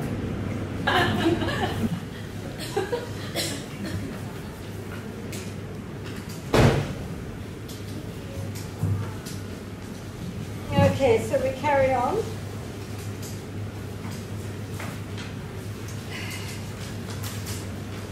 Again, these two verses, the first one was, the people are jealous of us. And, sorry. if people are jealous of us and then they try to put us down by saying nasty things and abusing us and so forth, to recognize that these are very, this is really a good opportunity to practice patience, compassion, and all these other qualities. And instead of being upset and seeing them now as our enemies, we should view them as, something helpful for us. And if that's what they want to say, let them say it. No problem. It's okay. Give them the victory.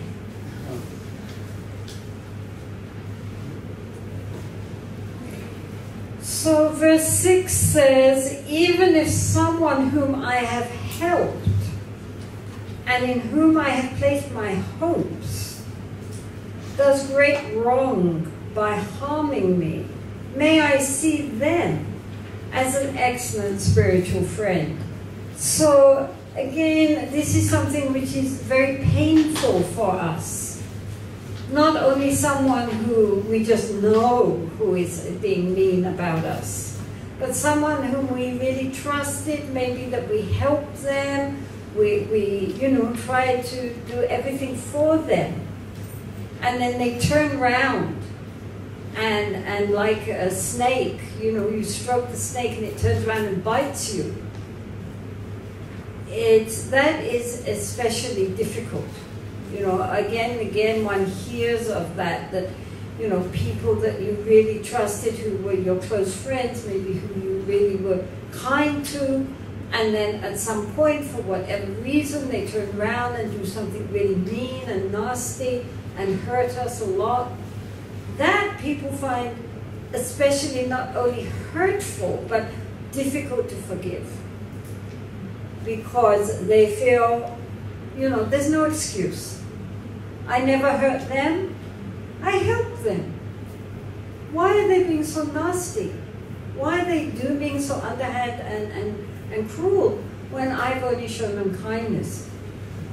So that kind of situation, and it often happens also in families, your boys, especially siblings, your brothers and your sisters. As I said this morning, often it comes out when a parent dies and then, the will is contested. I mean, so many times in the East and the West, people have complained how they couldn't believe that when their parents died, their sisters or their brothers would suddenly become so greedy and so contentious, even to taking them to court.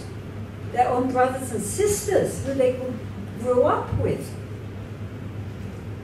And likewise, among friends and among anybody that we feel close to and that we trusted, husbands, wives, they come together because they love each other, presumably, and then they get divorced. And very often the divorce is very acrimonious. Again, both sides, or one side, demonstrating enormous greed and grasping and saying bad things about the other person and really, creating a lot of pain after a relationship which must at one point have been pleasant and harmonious. And then suddenly, your dearly beloved is your enemy.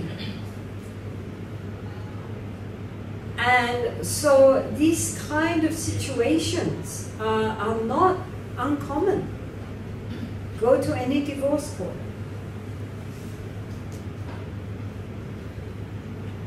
And so it's interesting that Langmi Tangpa especially points this one out, that these not just people that you don't know very well, but people that you really loved and trusted and were close to, suddenly turn against us and does great wrong by harming me. So what are you going to do? I mean, either we can see them as you know, our bitter enemy and spend the rest of our life nurturing our hurt and our resentment. Why did they do that? I was so kind and they are so mean. You know? And it's like acid inside our hearts, eating us away. Or we can take this Venerable Geshe's advice, take a deep breath and take it on the path by viewing this person as our dearest spiritual friend, as our guru. The spiritual friend in Tibetan is Gyeri Shenyen.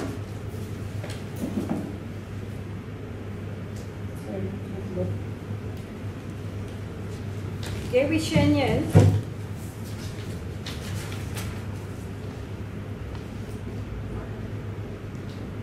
yes, Shenyen. In Tibetan nowadays, when you pass certain monastic degrees of scholasticism, you put Geshe. But Geshe, Gyeri Shenyen, is the translation of the Sanskrit Kalyana Mitra, which means an auspicious friend, a good friend, a spiritual friend. And in the Mahayana Sutras, they didn't have gurus, they had Kalyana Mitras. And so what they are saying is that this person who causes us the most hurt, because it was the person we were most close and trusting to, rather than seeing them as an enemy, as something which causes us pain when we think of them, to see them as our spiritual friend. Why are they our spiritual friend? Because, of course, that is the one person who is really showing us how much we have genuine, universal loving kindness and compassion. If we only have genuine love, the wish for someone to be happy, loving kindness means wishing someone happiness, as compassion means wishing them to be free from suffering. If we only feel like that towards people we like and people who are nice to us, then that is not genuine loving kindness and compassion. Genuine, universal loving kindness and compassion is when we feel that desire for the happiness and well-being, or even of people who have hurt us and harmed us and whom we feel really very abused by emotionally. So these people, the ones especially that we trusted and loved and have turned against us, are wonderful objects for us to practice on. Because when we think of them and the pain comes, then we can really look into that pain and really picture that person and from our heart imagine sending them loving kindness and compassion and patience and understanding. And however hard it is at first, gradually something inside the heart starts to shift. And in the end we discover that we really actually do wish them well. We do wish them not to be suffering. We do have compassion for what they have done. Instead of feeling anger and resentment, we feel a kind of compassion for them. And once that arises in our heart, at first rather artificially, but gradually more and more genuinely as we keep working on that, then we discovered that really the floodgates of our heart open up. That suddenly there are no enemies. There is no resentment. We genuinely wish them happiness and to be free from suffering. And that's a tremendous relief. Nothing is more harmful for our hearts than this sense of resentment and non-forgiveness. And, you know, as I say, it's like an acid. It eats into us and spoils everything. And it's not necessary. And it doesn't mean that we have to be 8-level bodhisattvas to be able to do this. For example, it just come into my mind. When my father, he ran a shop selling fish.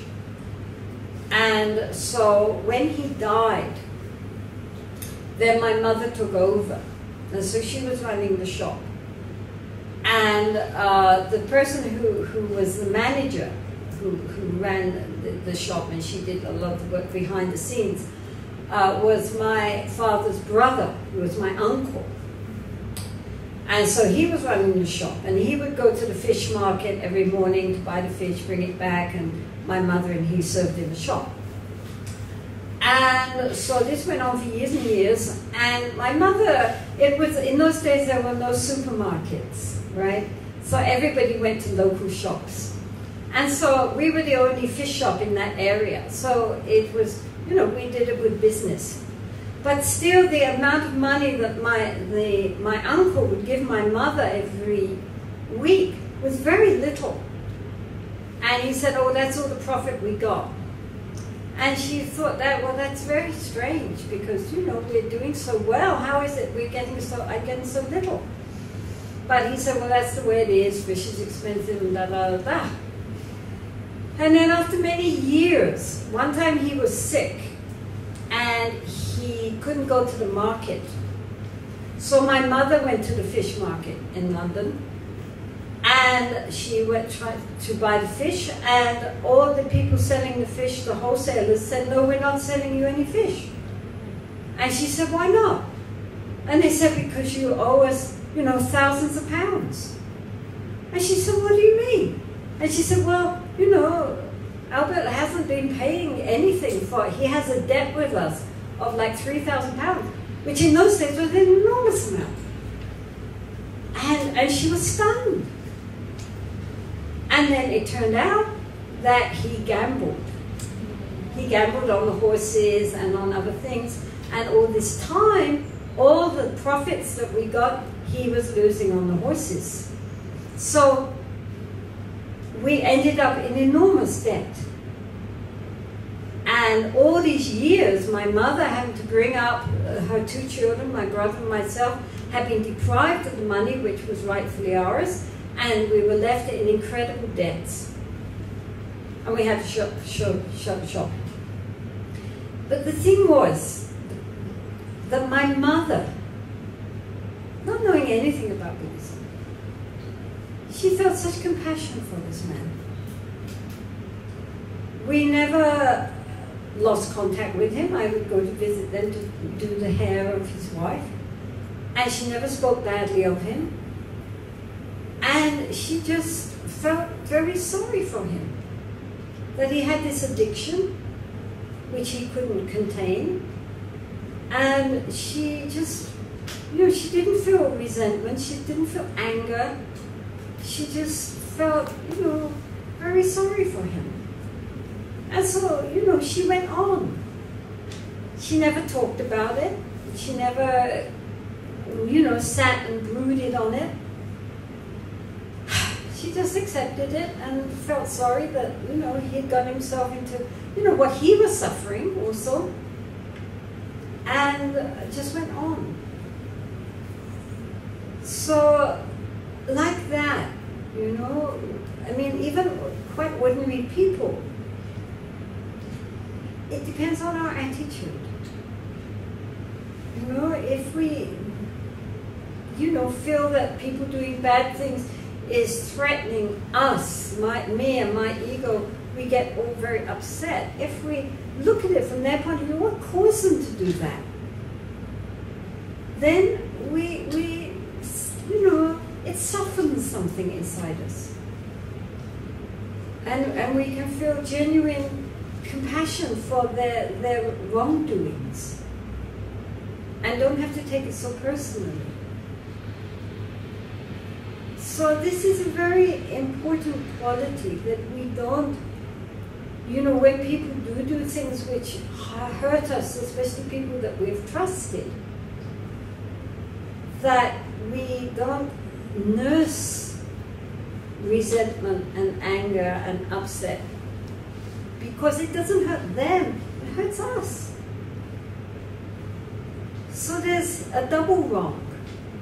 The wrong they have done and the wrong we're doing to ourselves by nursing our resentment. So therefore, as Langme Tangpa says, rather than seeing them as the source of our suffering, our enemy, we should recognize that they could be our greatest spiritual friend, in that they're really helping us to go beyond our ordinary egoistic reactions and responses to difficulties. Because the problem is not the difficulties, the problem is always our response to those difficulties.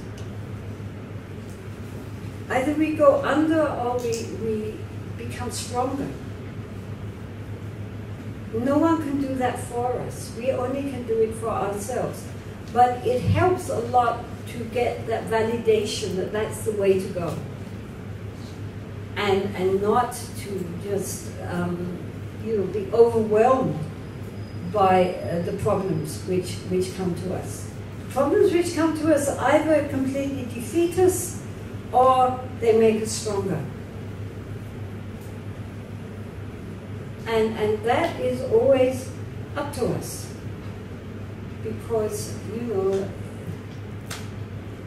so many people, recently I got a letter from somebody who writes to me once every year or so, and she was going on and on about how, this lawyer, this crooked lawyer, had caused her to lose her house or something like this. And she'd go page after page after page about it. And I was feeling very sorry for her. And then I realized this had all happened 30 years ago. And she had never let it go. Her whole life was around that one event when she lost her house. Well, that was very sad. But, time passes. Why are you still holding on to that? Defining your life by that one event. And so, actually, people do that all the time. Something traumatic happened in their childhood or later on, and it's like we create this whole scenario of who we are, being defined usually by something which was, very unpleasant and traumatic rather than something pleasant. We're very perverse. We think of all the bad things, but what about the good things? So this is how to release the heart. All those pent-up resentments, all those things which people have done to us, all those things which we would rather not have happened, but they did happen, rather than holding on to it and identifying ourselves with it and creating endless anguish, we can let it go.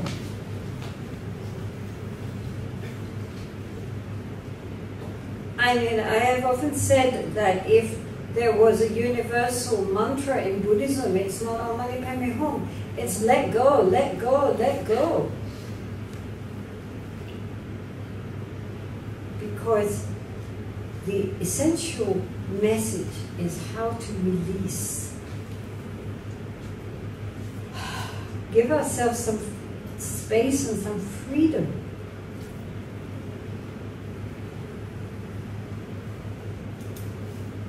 So this is a very important point that, you know, nothing that anybody can do to us can harm us if we ourselves have the strength of mind to be able to turn it around and make it our spiritual practice. No matter what happens, and you know, one hears really very awful stories, and how people use that to become stronger and more full of love, not less full of love. It all depends on our choices that we make, how we are going to respond. And even if we cannot respond positively to begin with, we can start training ourselves how we would like to respond. And just keep doing that and doing it until eventually it becomes spontaneous. I mean, we are not 8th level bodhisattvas. So of course we're going to get upset. Of course we're going to get angry. Of course we're going to feel hurt. Of course all these feelings are going to come up. That's not the problem. We are habituated to feeling upset when somebody does something mean. But when we recognize that response and that reaction, then we can ask ourselves, okay, if I were Kuan Yin or Tara or whoever, how would I deal with this situation? Because we know how we should deal with it. And then we can think, okay, then here are the steps so that I can transform my painful attitude into an enlightened attitude, which will bring us back closer to our true nature. Whenever someone does something bad and instead of feeling upset, we just feel compassion, that is our true nature speaking. It's always in there. Our wisdom. Our wisdom means that we understand and we see things clearly, how they really are, not how we see it through our ego distortion. And seeing things with that clarity, naturally compassion arises. So all we have to do is start training ourselves, step by step. The statement. Okay, so as I say, these are all things, these are practices for when we have people, you know, when we're in with our families, with our friends, in our business, how to deal with our situations. It's not for when you're living in a hermitage, right? This is very practical.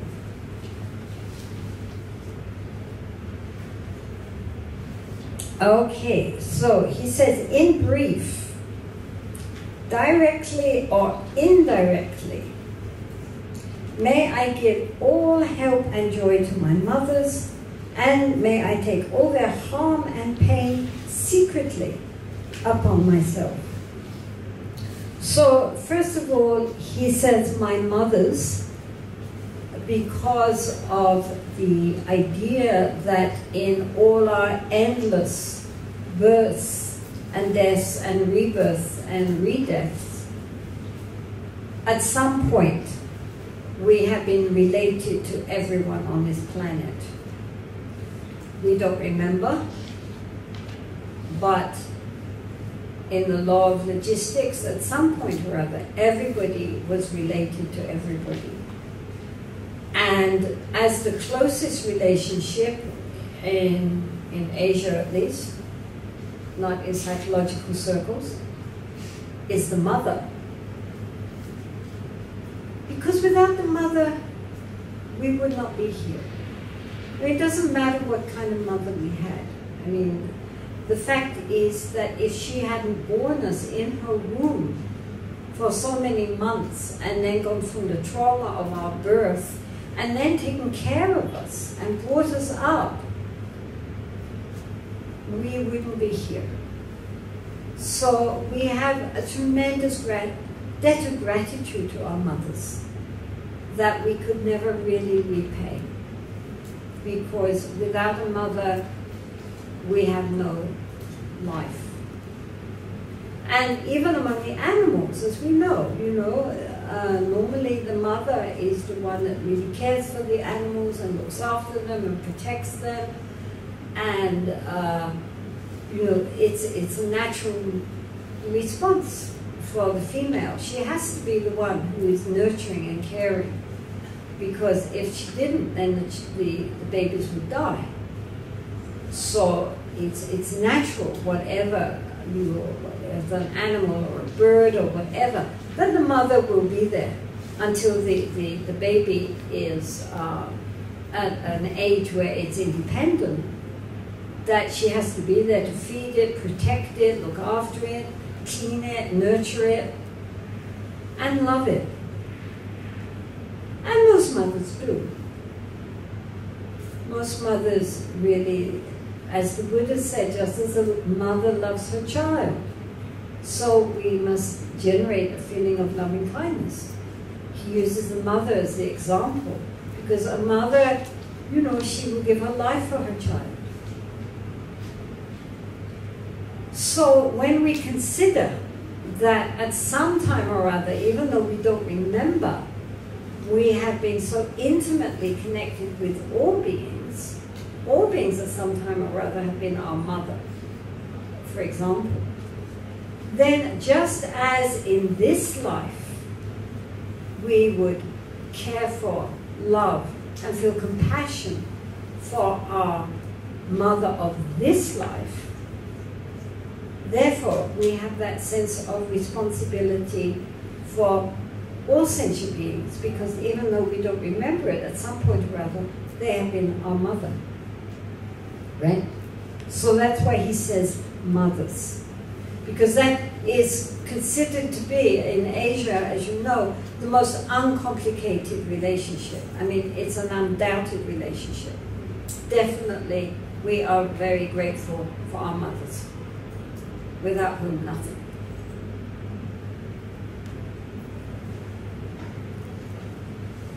So, if you have a healthy relationship with your mother, you would wish her all health and joy. When your mother is sick, you worry. When she's happy, you're happy. So naturally, if you were asked, in normal society, if you would like your mother to be joyful and happy and full of well-being, you would say, oh yes, and people dedicate their lives to taking care of their aging parents and want them to be happy and joyful. They don't want them to be suffering. So then he says, may I take all their harm and pain secretly upon myself. So this is dealing with the practice of Tonglen. Does everybody know what Tonglen is? Who doesn't know what Tonglen is? Okay. So Tonglen, which literally means sending and receiving, is a practice which was started at the time of Atisha,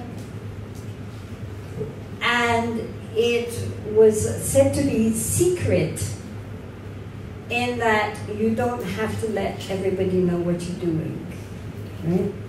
So you do it quietly. You don't have to say to somebody, hey, guess what, I'm doing Tonglen for you.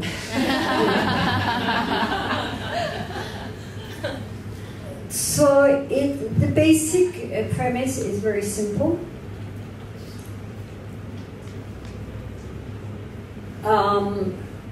It has many ways of practicing, but the basic practice is to think of someone that you care for, usually, because that makes it easier. That's why he says mothers, right? Someone you care for, and who is suffering. Suffering physically because they're sick, are suffering emotionally, mentally. Anyway, they are not well, they're not happy. There's something wrong. Then, so imagine them, if you're doing it yourself in your own homes, then you can also have a photo of someone, the person you're practicing on, to help. But what we do is that we breathe in, and with the in-breath, we imagine that we are sucking out, like a vacuum cleaner. You're sucking out all their pain, sickness, suffering, and the karmic causes of that pain and suffering. All the karmic causes of their pain and suffering, and all their suffering and pain, we imagine with our in-breath, we are drawing out from them in the form of dark light. So we visualize that we breathe in, and from their body and all the cells, all this dark light comes, and it goes in through our nostrils and down into the center of our chest, into our heart. And at the center of our heart is like a little black pearl, right? A very dark black spot, about this big here. And this represents our self-cherishing mind. That means the mind that is thinking, yes, I'm really sorry that you are, for example, I'm really sorry that you are sick, but I'm glad it's not me.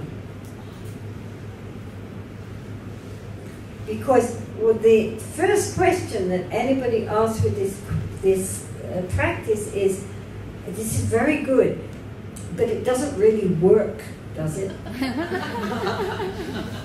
In other words, I don't really get in all their sickness and their bad karma, do I? I mean, it couldn't work so that I end up having what they've got, right? So that thought that we would not be willing to accept the suffering of that person if they themselves could be freed of it, that is what is called the self-cherishing mind. And so, therefore, this is why it helps to start with someone you really care about. That we breathe in the darkness, the dark light, it goes down. It hits that self-cherishing mind, which is the mind which thinks, well, I'm really sorry you're sick, but I'm glad it's not me. And it hits that mind, because this is the opposite of what the self-cherishing mind wants. Somebody else's problems, no. I've got enough of my own. And so it hits at that thought,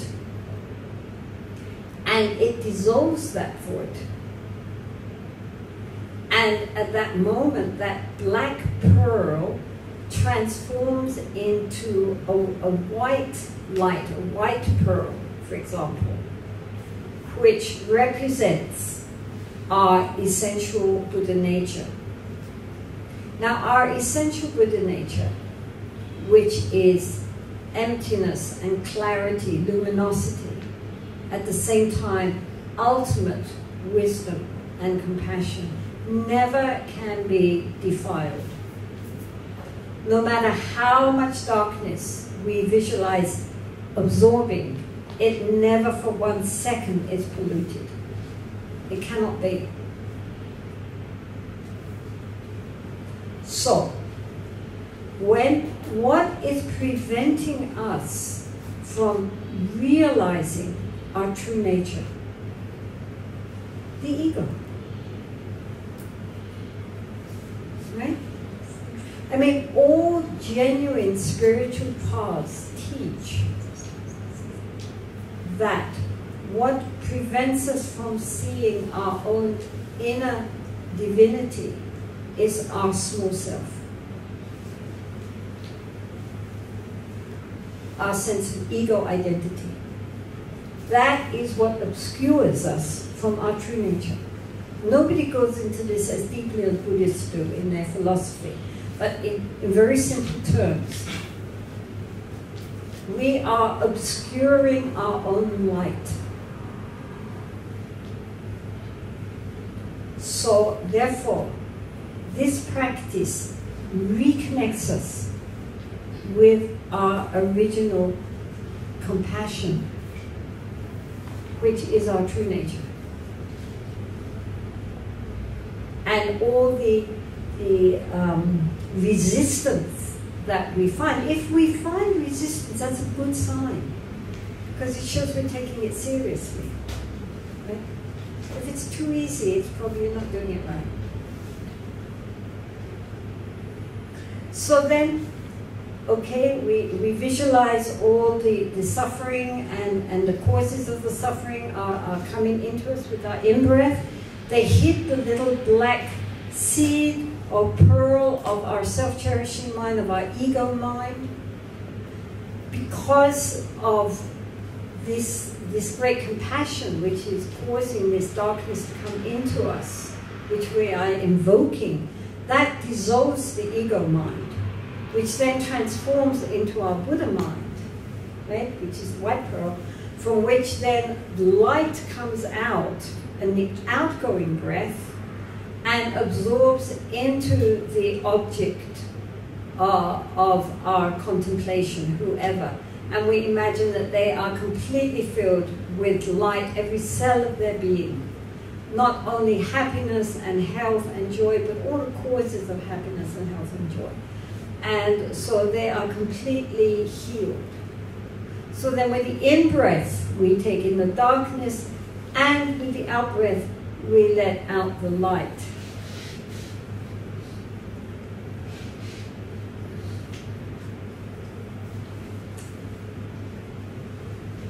I'll tell you another story about my mother to illustrate this. One time when I was about 8 years old, my mother was very sick with kidney stones. Kidney stones are extremely painful. It's one of the most painful things we can have. And so she was lying in bed, and she wasn't in the shop. And so I was playing with a ball, and I had on a nylon dress. And then my dress hit against our electric fire, and next thing I knew, I was up in flames. So I remember running up the stairs, of course screaming, and running into my mother's bedroom. And she says, you know, she heard these screams, and then suddenly I rushed in, and I was all completely in flames because I was wearing nylon. And so then she, of course, put out the flame. She wrapped me in a sheet and put on penicillin, I think. She said my whole back was just one great big blister. And then, meantime, I had a kind of near-death experience. I was up on the ceiling, looking down on my little burned-out body down there. And then there were all these beings of light saying, "Come with us, come with us." And I thought, oh, I'm going to die. Oh, that would be interesting. Let's see what happens. We were spiritualists, and we had seances every week in our house. So I was very interested in death. And so I thought, oh, now I'm going to die. Let's see what happens. And, you know, I was right ready to go off with those shining beams of light. I didn't want to go back into my little burned out body again. But meantime, the neighbors had heard the screams, so they started coming in to see what had happened. And then next thing I knew, I was back down in my body again. Then the next thing I remember was being in hospital, And the doctor said to me, you're a very brave little girl, you must be in tremendous pain. And I said, no, there's no pain. And he kind of looked at me, because my whole back was completely just burned off. And, you know, just burning the tip of your finger, you know, so my whole back was off. And I stayed in the hospital for some weeks. And there was no pain. I was a little girl, so I didn't think about it. I remember thinking being in hospital was quite fun because I didn't feel ill. And the nurses were quite nice in that particular hospital. And my back healed eventually. I have no scars. And years later, I thought about that. And I thought, oh, yeah, it's strange. And I asked my mother. I said to my mother, wasn't it strange? I was in hospital with my whole back burned off and I didn't feel any pain. And there all these staff thought I was being terribly brave. But I wasn't being brave. I just didn't feel anything. I felt fine. And she said that when I was lying on the bed, unconscious, she prayed and she said, please don't let her die. And please don't let her have any pain. She's too young to bear this pain. Give all her pain to me. I will take her pain. She was already in agony with kidney trouble. She would have rejoiced to have had my pain too, if I could have been released from it. That's love, right? And as a result of her pure aspiration, I am quite sure the powers that be decided, all right, she won't have any pain, and she can heal. Even though my mother didn't feel anything like that. So that's what we're talking about. We're talking about, my mother would have delighted to take everything onto herself if I could have been freed. Just as a mother loves her child, the Buddha said. So we must give that love to all beings. So we have to start from where we are. To learn how to open up our heart to embrace all beings and their welfare before our own. So this practice of Tonglen is a very important practice in Tibetan Buddhism in all schools. Many great lamas, when they are dying, people say, Rinpoche, what are you doing? And usually they will say Guru devotion and Tonglen. Because apart from the meditation where we take on the suffering of others into ourselves, which is the basic practice, if we ourselves are sick, we can then also do the practice. For example, if we have, I don't know, anything, headache, cancer, anything, then we can visualize that everyone in the world who has the same problem that I have, that we are taking all of that in on ourselves and willing to suffer that on behalf of them, that they may be free. Give all their sickness and pain to me. I will take it. This is what it means when the Rinpoches say when they're dying, I'm doing Tonglen. Whatever is their particular problem, they are visualizing taking in that problem from all the other beings in the world who are suffering and taking it on themselves to suffer on their behalf as their substitute. So this is a very fundamental practice. It not only does it arouse our compassion and the recognition that, you know, there is so much suffering in the world, and the desire to help, but also it hits directly at our egoic attachment to our own well-being at the expense of others. So it's a very profound practice.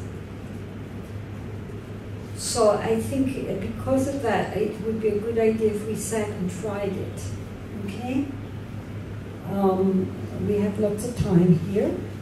So maybe for the next 10 minutes. So also, you know, when people go to hospitals or they go to visit people who are suffering, and you know, you sit there and you don't really know what to do. You feel so useless. You do Tonglen. Secretly, quietly, just sit there quietly and just do this visualization. People report that if they have been sitting, you know, with patients, with their loved ones or whoever, doing Tonglen, that even doctors and nurses, when they come into the room later, observe, you know, something in the atmosphere. What have you been doing? They feel it. There is something very powerful in this practice. If we really try our best to do it from our heart, it changes the whole feeling. And the person who is sick also feels something. It's not that necessarily they're going to get released from their pain and suffering, but there is a very deep level of comfort there. They know something good has happened, and they feel relieved. So it's a very powerful practice from all sides that, you know, and as I say, at the beginning when one does it, it often feels very artificial, and even maybe resistance comes towards it. But this is a good sign. It means that we're being sincere, and that we just have to keep working on it. You know, working and working and working until slowly something inside kind of softens and opens up. Has anybody got any questions on this specific thing that they don't understand what to visualize or anything at this point? Do you all understand what you have to think? No questions? Okay. So just visualize somebody, as I say, better. Eventually, as we get skilled, we can think of lots of people. You know, you can think of all the people in Syria or all the people anywhere that, you know, all the boat people and whatever. But in the beginning, it's good to focus in on one person or an animal. If one has an animal that one is suffering and that one feels especially close to, I mean, an animal is also a sentient being. You know, it doesn't matter. It doesn't just mean humans. But focusing on one object that one is suffering, try to picture that person. Even if you can't actually picture them, you're not good at visualization, doesn't matter. Just feel their presence. And then with the in-breath, taking in all their pain and suffering and the causes of their pain and suffering. Not just the physical causes, but the karmic causes. In the form of dark light, it goes in through the nostrils, down into the center of the chest, where there is this black pearl of self-cherishing mind, that mind which resists others' suffering. And it melts that immediately. You don't sit there with all the dark light inside. That dark light, as it hits the black pearl, instantly transforms. And then it transforms into a very bright pearl. And that represents our true nature, our Buddha nature, which can take in all the darkness in the universe and never be extinguished, never be in any way polluted. And so then with the outgoing breath comes the bright light, which then goes forward and soaks into that suffering person. Every cell of their being is permeated by this light of love, good health, happiness, peace, everything positive. And they are saturated in this. So then with the in-breath, bring in the darkness, with the out-breath, send out the light. Okay? So we just do this for about 10 minutes.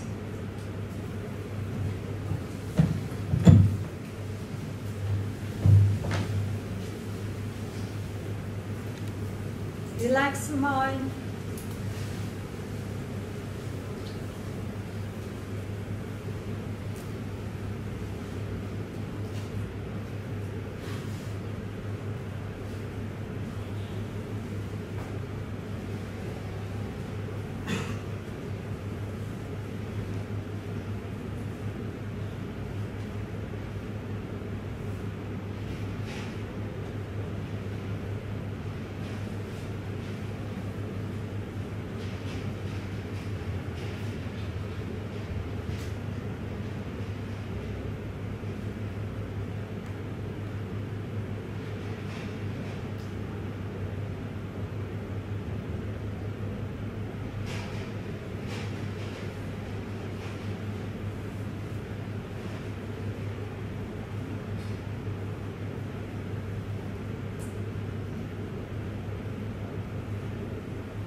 says, may none of this, meaning all of the above verses, ever be sullied by thoughts of the 8 worldly concerns. May I understand all things illusion without attachment, gain, freedom from bondage. So the 8 worldly concerns, or the 8 mundane dharmas, are such things. It means things which normally when we do actions we're concerned about, like gain and loss, and praise and blame, and being well known or ignored, and pleasure and pain. So mostly consciously or unconsciously we work towards acquiring gain and pleasure and praise and a good reputation, and we strive to avoid their opposites. And so this keeps us chained to this whole wheel of hope and fear, because we hope that something is going to be profitable, that we're going to gain something from it, and we're afraid that nonetheless it's going to not work out like that, and we're going to be at a loss, that somehow we're going to be depleted instead of filled, or that whatever we do, we're looking towards whether people approve of that, whether people approve of us, how we look, what we say, what we do. Do they say nice things about us? Not only to our face, but behind our back. Are we getting praise? Are we getting appreciated? Or, on the contrary, are people criticizing us and saying bad things about us and blaming us and making us feel bad? And likewise, you know, do we have a good reputation that people think good about us, or a bad reputation, or even no reputation at all, because we're completely overlooked and ignored? And the basis of all that, which is that we try to attract that which will give us pleasure and avoid anything which we think will cause us painful feelings, unpleasant feelings. So most of what we do is caught up in these concerns about our gain and pleasure and a good reputation, and avoiding the opposites of that.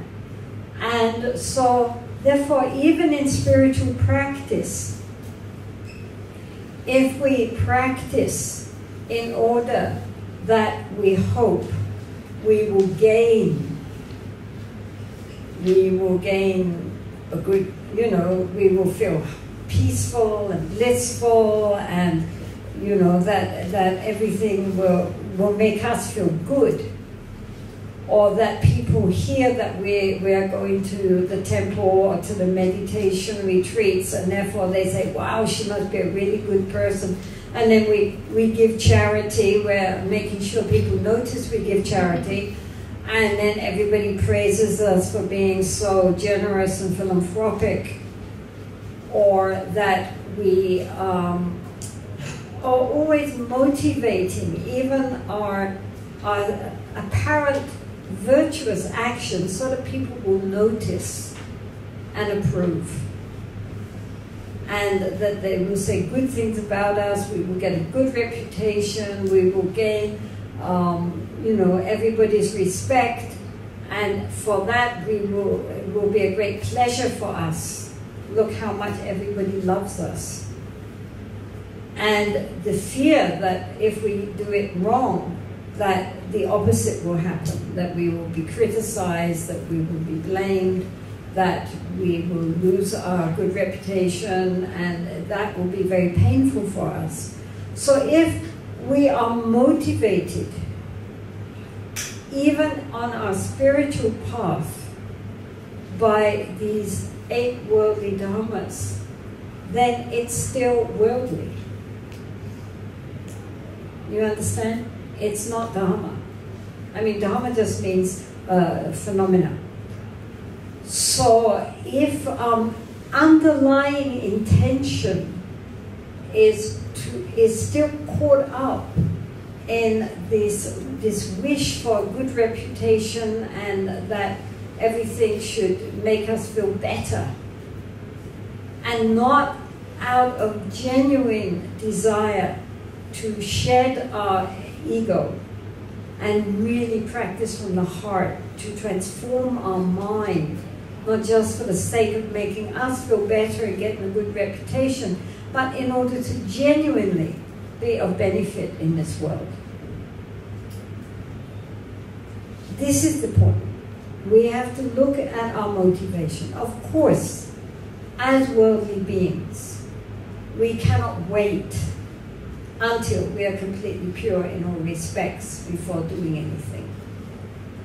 I mean, you know, we are, as I say, we are not 8th level bodhisattvas, and so of course we are going to be sometimes motivated by rather less exalted ideals than is being presented here. But even so, we should be conscious of that. It's okay, all right, I am doing this and I would like people to approve of that. Okay, but at least we should be aware that that is one of our motivations at least. And then, you know, gradually strive to overcome that. It's not a good thing to pretend that we are all very dharmically orientated and so ever so spiritual, when it's just the ego inflating itself and thinking, now, you know, how spiritual I am. Look, I'm such a good Dharma practitioner. I go to the temple every week, and on full moon days and new moon days, I'm always there making offerings, and everybody's impressed. Look what a good person I am. Then, you know, that's okay. But be conscious that's what you're doing, you know, because that's just the ego playing at being spiritual.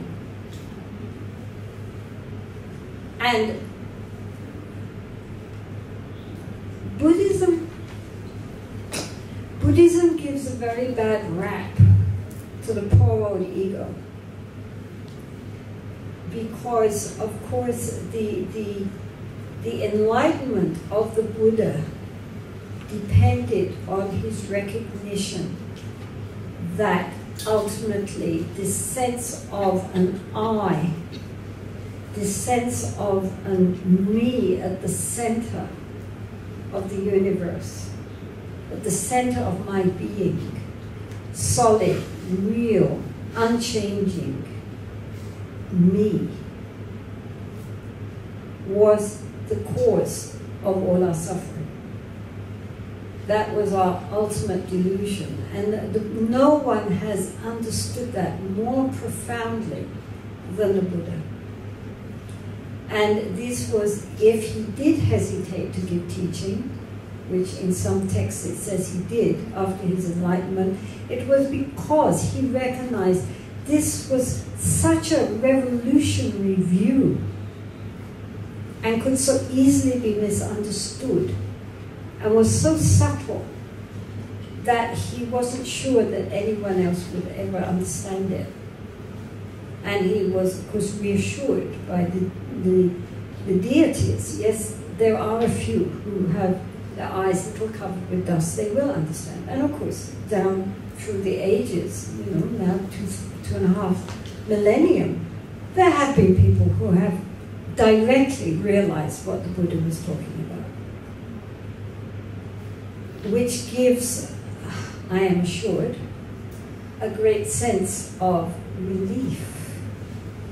Oh, we've been carting around this sense of I for so long, pampering it, trying to make it happy.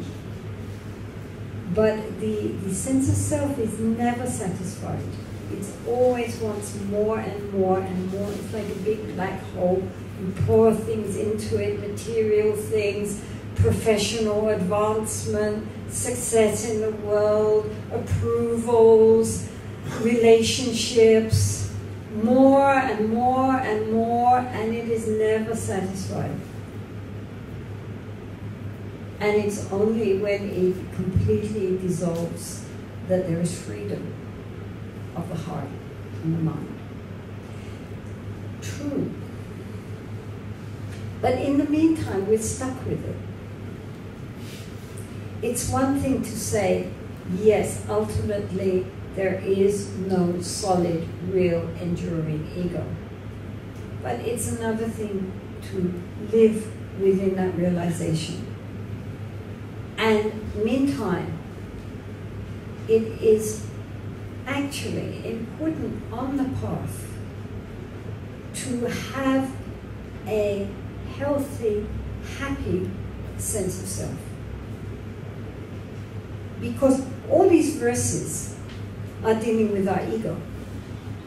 We're not dealing with the nature of mind. Nature of mind is perfectly okay. It doesn't have any problems. What we're trying to do in 98% of all Dharma teachings are directed to our sense of self, to our ego. And what they are trying to do, even meditation, the nature of the mind doesn't need to meditate.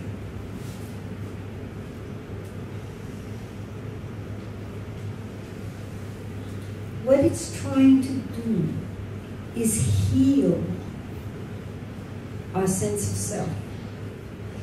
Because until we have an inner healing process, until inwardly we are healthy, our sense of self is healthy, only then can we dissolve ourself, our sense of self.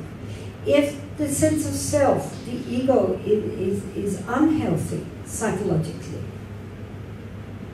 then if we try to strip it off, if we try to dissolve it, we end up worse off than we started. This is why I am sure the Buddha started by saying that when we meditate, we start with shamatha meditation, this calm abiding meditation. It's because in calm abiding meditation, to get it, we have to make the mind very peaceful, very calm, very happy. It's only when all the different mental faculties are in balance that we can get into deeper levels of meditation called the jhanas. And in the early sutras, the Buddha very much emphasized going into these deeper levels of concentration, because then the mind is very strong, very balanced, very healthy. And using that kind of a mind, we can then go further into levels of insight in which we strip off the various layers of our consciousness to get back to our original nature of the mind. We can't do that if our sense of self is out of balance. So all these practices are to help us to have a very, very healthy sense of self. It's like if we have an arm which is injured. I broke my arm is injured. Then, first of all, I cannot use it. It's useless. It's stuck in a cast. But also, I have to protect it. And if anybody hits against it, ow! There's such a reaction because it's ill, it's sick. And I'm always thinking about my arm and making sure nobody touches it or that I don't hit it against anything. And a lot of my concern is dealing with my poor arm. But when my arm is healed, then not only is it very useful, we're using our arms and our hands all the time, but also I'm not thinking about it. How many of you are here most of the time thinking about your arm? If somebody hits it out, and then you've forgotten. So likewise with the ego, with the sense of self. If it is out of balance and hurting, then we're thinking about it all the time. That's why I say, people go to psychiatrists. Because, they're thinking about me the whole time, and the psychiatrists are paid to just sit and listen while you talk about me. Why are you talking about me? Why are we talking? Because we're hurting. We're not healthy. But once the sense of self becomes healthy, then we don't have to think about ourselves anymore. We are much more concerned, as he says, with others are more important. Because we're more interested in other people. We've solved our own problems. We are healthy inside. We're balanced inside. Now we can do our practice to gradually erode that sense of this solid me at the center of our being. Because it's healthy, it can take that. It can dissolve through the practice.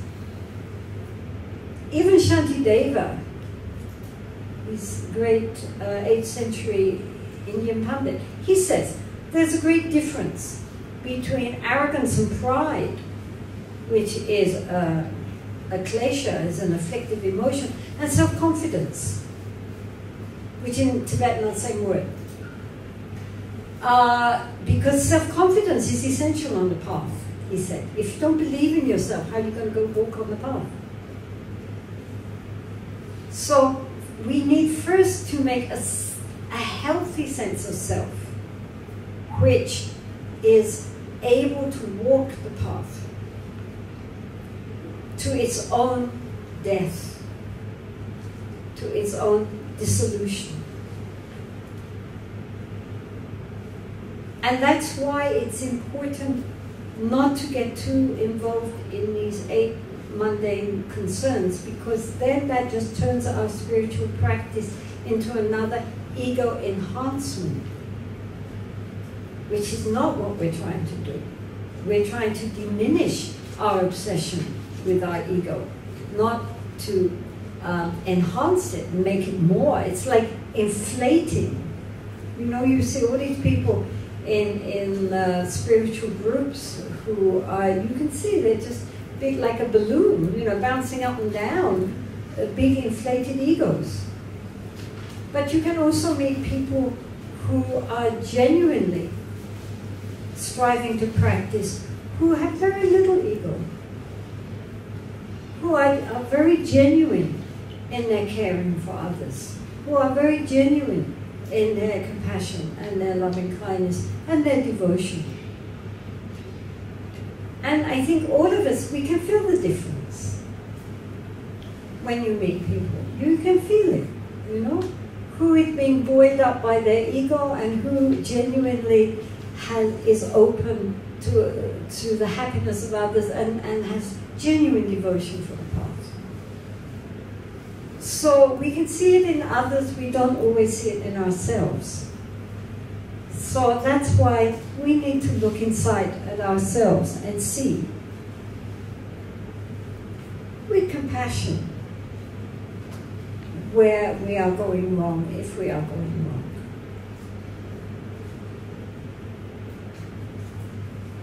So part of this training is not only in taking difficulties, the difficult people, different circumstances, and using that as our practice. Instead of seeing it as obstacles, we see it as opportunities. But also through doing that, it gradually erodes and works away at our egoistic obsession,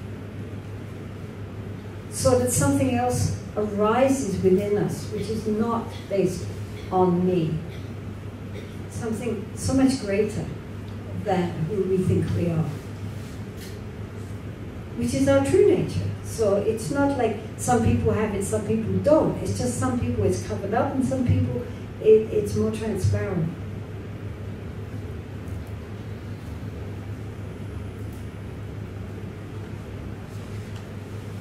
So then, to finish, he says, "May I understand all things as illusion, and without attachment, gain freedom from bondage." Amen.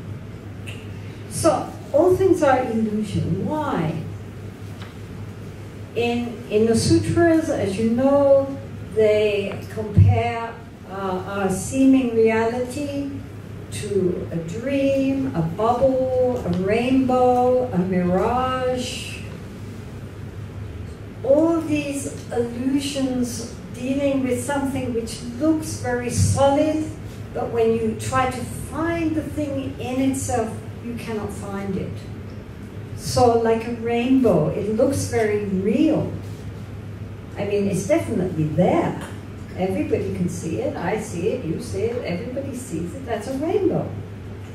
But if we try to catch it, we cannot, because it only arises due to various causes and conditions. You know, when there are moisture in the air, the sun is in a certain direction, and there is space for the rainbow to appear, then it will appear. Take away one of those causes and the whole thing just evaporates.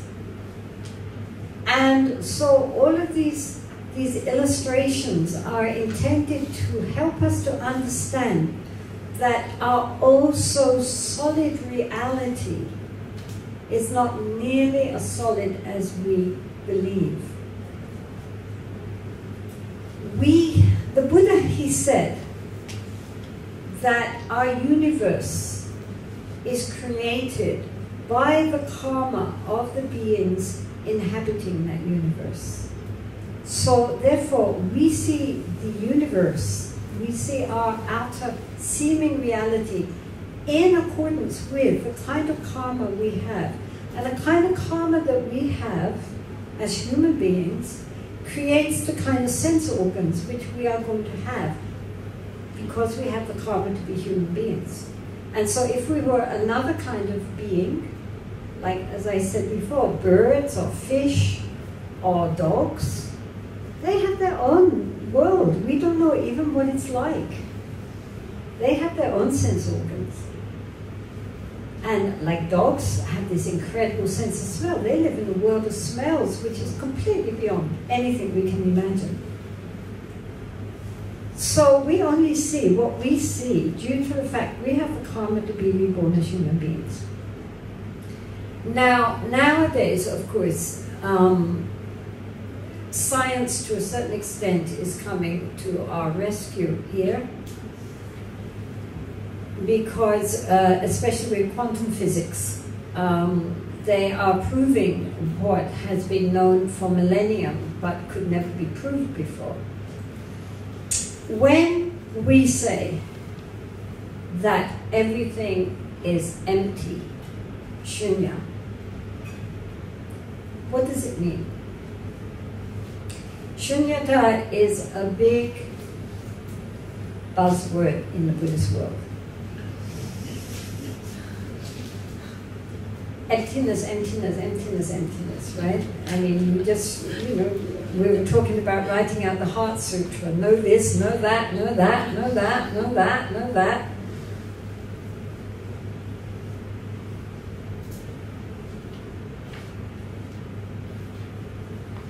Essentially, what it is saying, and they spend 20 years or more studying and debating this stuff, but essentially what it's saying is, okay, I say this is a watch, and I say to you, what is this? And you will say, it is a watch. But if we ask ourselves, which part of this is the watch? Okay, so is it that part? No, that's the face. Well, how about that part? No, that's the case. Then what about that? No, those are the dials. Well, what about the machinery underneath? No, those are the coils and the cobs and the various things.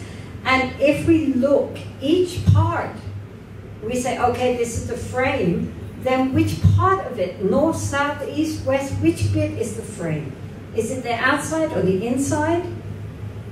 And so the idea is that if we label things, but if we look for the thing in itself, it cannot be found. I remember when I first did my first physics class when I was 11 at school, and I thought, finally I will discover reality. So I said to my physics teacher, if we keep bringing things down and down and down, what do we arrive at ultimately? And she said, neutrons and protons. And I thought, no, no, no. If there's a neutron, then if you divide the neutron, what do you get to? If you can name something, then it cannot be the ultimate. Right? And I lost interest in physics at that moment. Could have been a brilliant physicist, but they lost their jobs. What she should have said, of course, was that from the point of view of quantum physics, there is just basically space and energy, and they don't know what that is. I mean, as we all know, some people think it manifests as waves, some people think it's particles, but nobody can find the thing in itself. However much we take it down and down and down, we never can get to something which exists from its own side, independent of its interconnection with all other things. And that inability to point at anything which is self-existent from its own side, independent of any other interconnections, is what is meant by emptiness. It doesn't just mean space. It means the interconnection between all things, which then create something which we slap a label on and call a watch. But if we look for the watch in itself, we never can find it. There isn't a watch.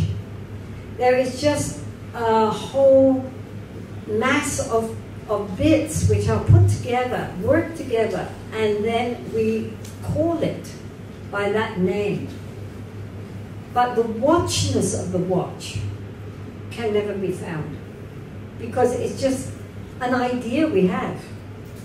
I mean, for example, on one level you could call this a chair, but right now it's a table, right? But if we again looked for the tableness or the chairness, well, where is it? You know, well, that's the seat, that's the back, that's the legs. Where is the actual entity independently called a chair? Right? I mean, and anything, however much we reduce it again and again and again to find its essential parts, doesn't have any. Now that's for external phenomena.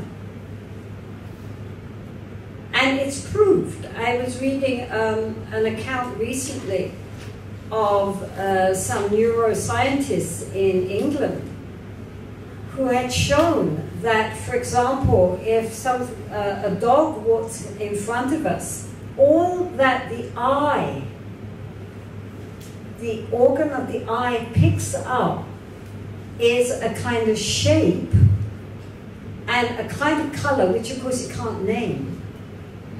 But that's all it gets. And then that is received and perceived by our eye consciousness. And then immediately the mental consciousness comes up with the making it look much more clear. Yes, it's a dog, and it's a brown dog. But the eye doesn't see that. The eye only sees a kind of blurry, kind of colored thing. It's the brain which comes up immediately with making it clear and vivid, and in the context of what we have known before, so that it can pigeonhole it and give it a name and a context, along with, I like dogs, I don't like dogs, I especially don't like brown dogs. Or that reminds me of a brown dog I had when I was little, etc., etc. You know, then we have all this other stuff which comes along with our visual contact. But the eye doesn't see any of that. That's the world we have made up.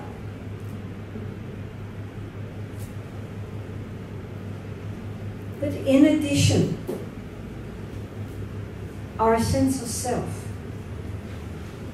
our skandhas, our body, our sensations and perceptions, and all the volitional formations of our mind, our memory and our thoughts and ideas and so forth, and the consciousness behind it all of that also, if we look, where is the self? All of that is impermanent. All of that is changing moment to moment. It's a flowing river. It's not something static. And so again, if we look even into ourselves, we cannot see anything in there. And this is one of the main functions of meditation, is to begin to look through deeper and deeper levels of our consciousness to try to find anything which is static, solid, unchanging I at the center. Because if we look, we don't see it. We can't find it. It's not there.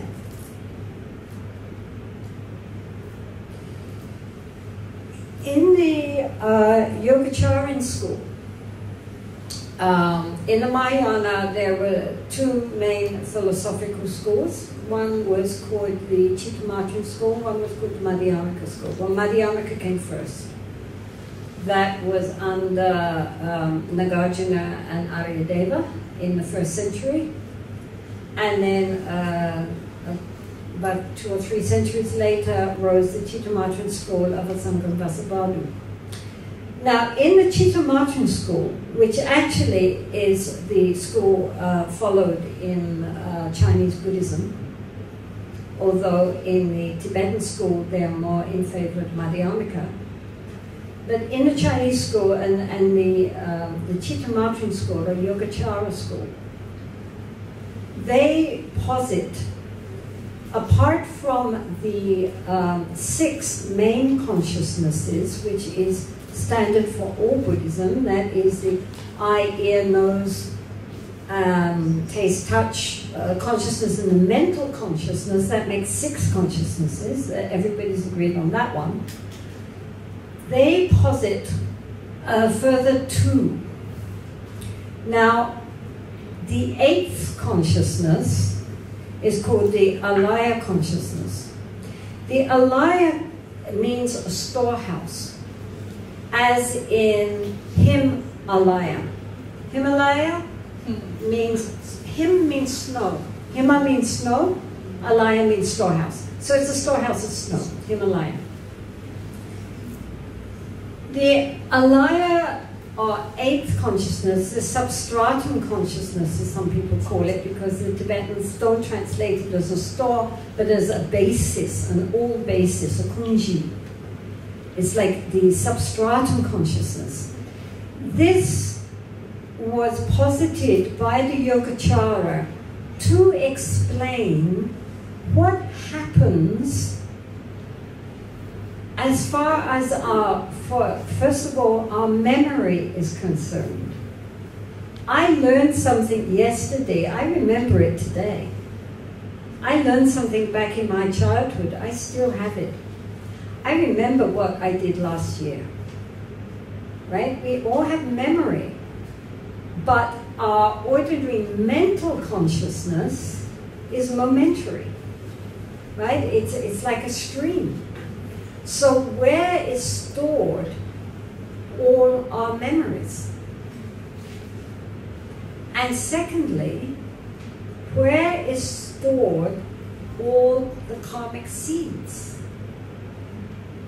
Because we are said to exist through the ripening due to causes and conditions of karmic seeds which were planted maybe lifetimes ago. Well, where are they? So, therefore, the Yogacara school, Chittamatra means mind-only school, posited the idea of having perhaps we can think of an ocean, right? So, on the surface of the ocean are the waves. That's our ordinary conceptual mind, going up and going down, sometimes up, sometimes down, but, you know, just endlessly restless, and very much on the surface. But as we meditate, we go down through the ocean, down deeper and deeper, so we see beautiful fish and coral rocks, and also sharks and monsters in the deep. They're all living there in the ocean, which normally we are not conscious of because we're living on the surface. But at the end, you come down to the bottom. This is what in Tibetan is called the kunji, the all basis, the stratum, the eighth consciousness.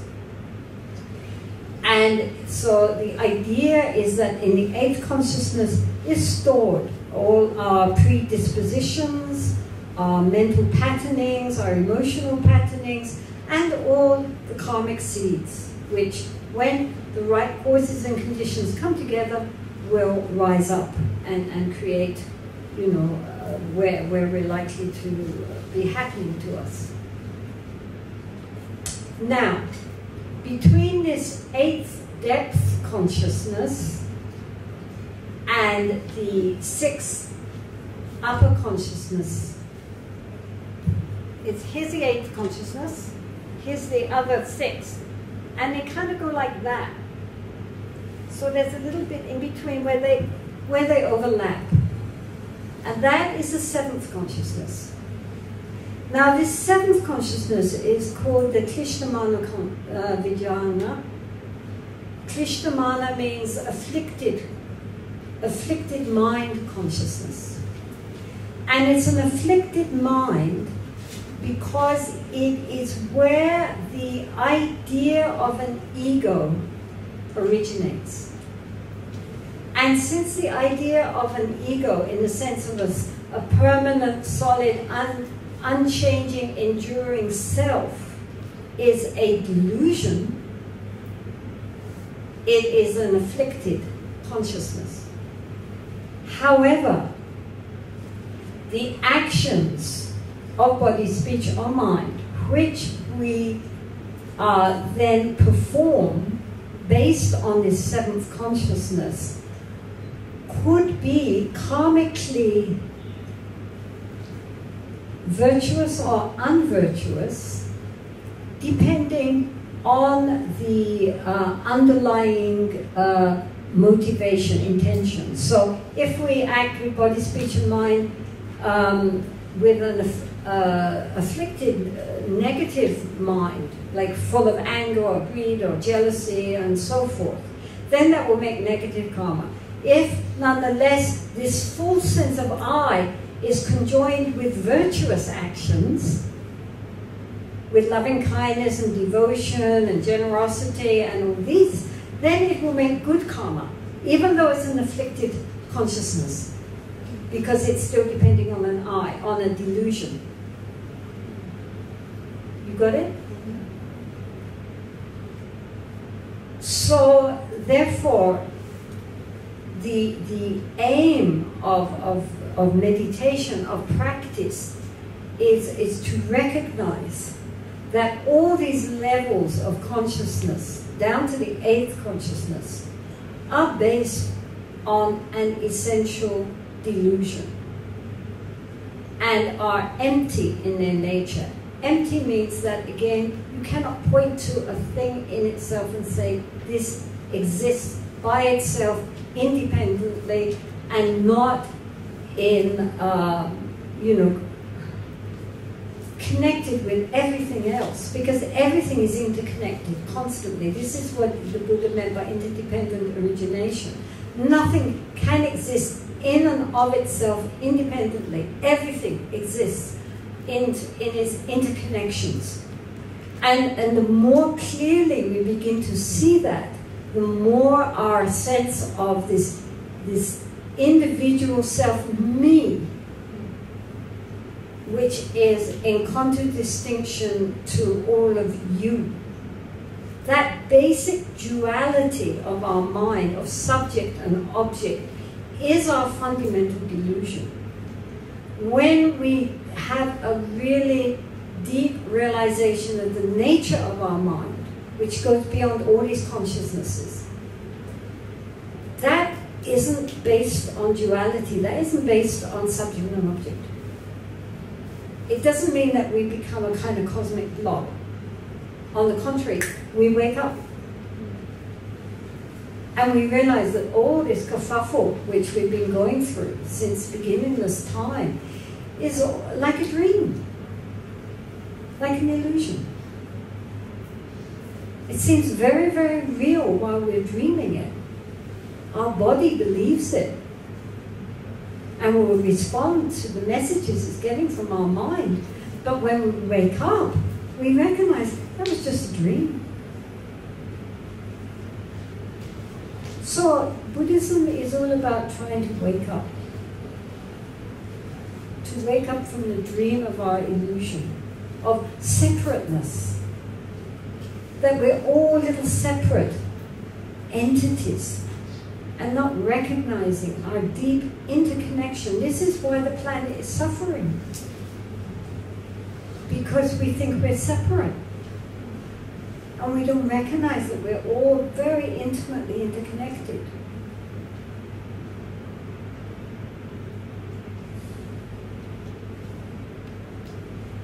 So, therefore, he says,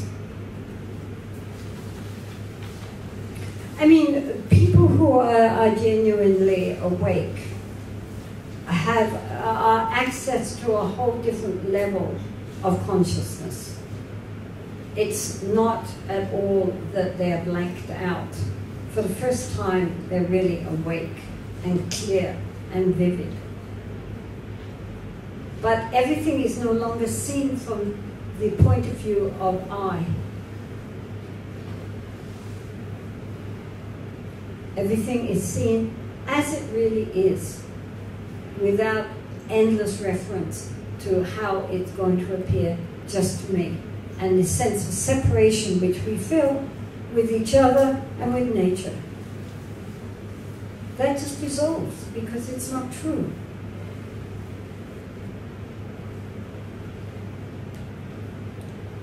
So he says, may I understand all things as illusions, as like a dream, and without attachment.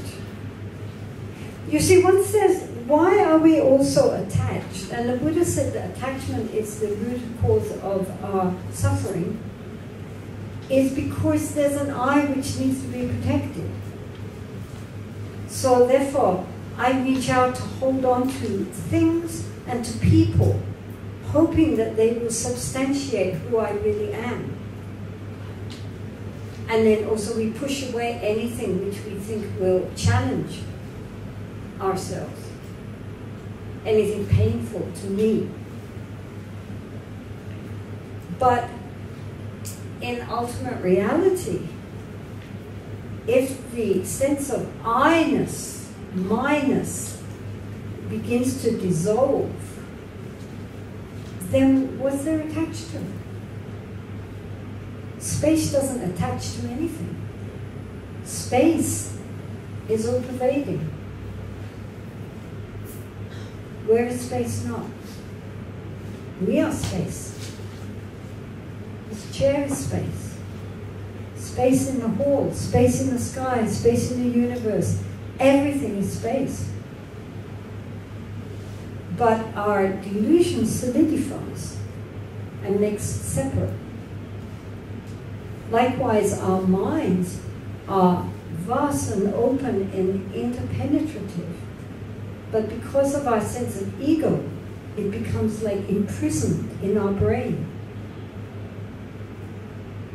And then we live from our brain, like this tiny little space. And so we suffer. We're imprisoned. Some people may be living in a penthouse prison. Some people may be living in a dungeon. It's all a prison. So we have to break free from this prison house. The prison house of our delusion and of our ego. That's what Buddhist practice is really about. It's not just about making us feel better. It's about overcoming our ignorance. Why? Because look how we all suffer. We are all Buddhists in the making, and yet we don't know it. And so we cause our suffering for ourselves, we cause suffering for other people, we destroy our planet, we just mess up. Because we don't see things how they truly are. We're all imprisoned. So the real goal of the Buddhist practice is to break free from that prison. To find the key and open the door and walk out.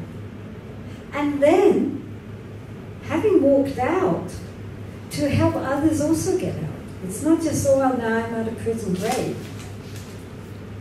You know, the reason to get out of prison is to help others also escape.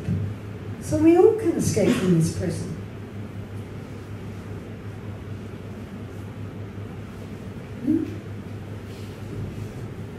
So therefore, he says,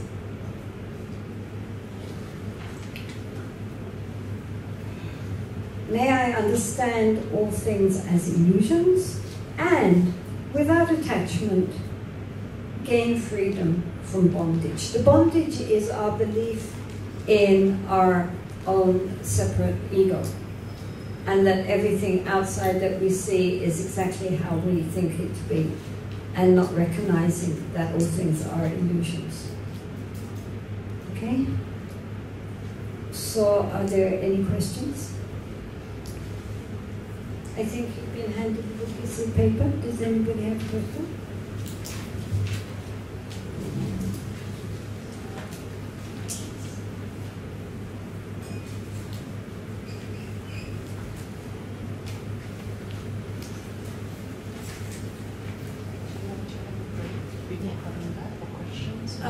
Okay, you're probably very sick of sitting here. So everybody have a break just for a quarter of an hour, and then come back at 4:10. Put it on their shrine, and they will pray for you.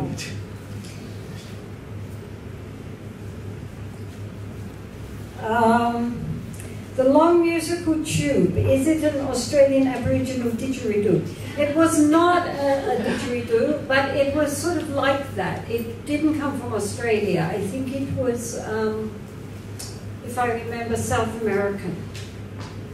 But it's sort of like a didgeridoo, that type of thing.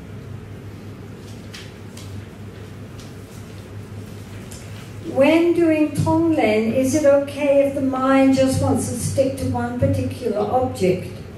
Well, if you mean one particular subject of meditation, then yes, of course.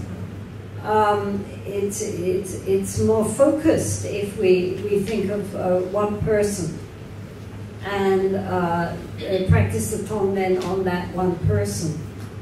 as you know, we become more skilled, we can include more people, but at the beginning it's better just to stick to one person. And as I say, on the whole, it's easier either to stick to one person that we have a real connection with, or if we go to visit someone who's ill and just lying there, then of course to do it for them, because that, you know, the connection then at that time is much stronger, so it's much easier to do it.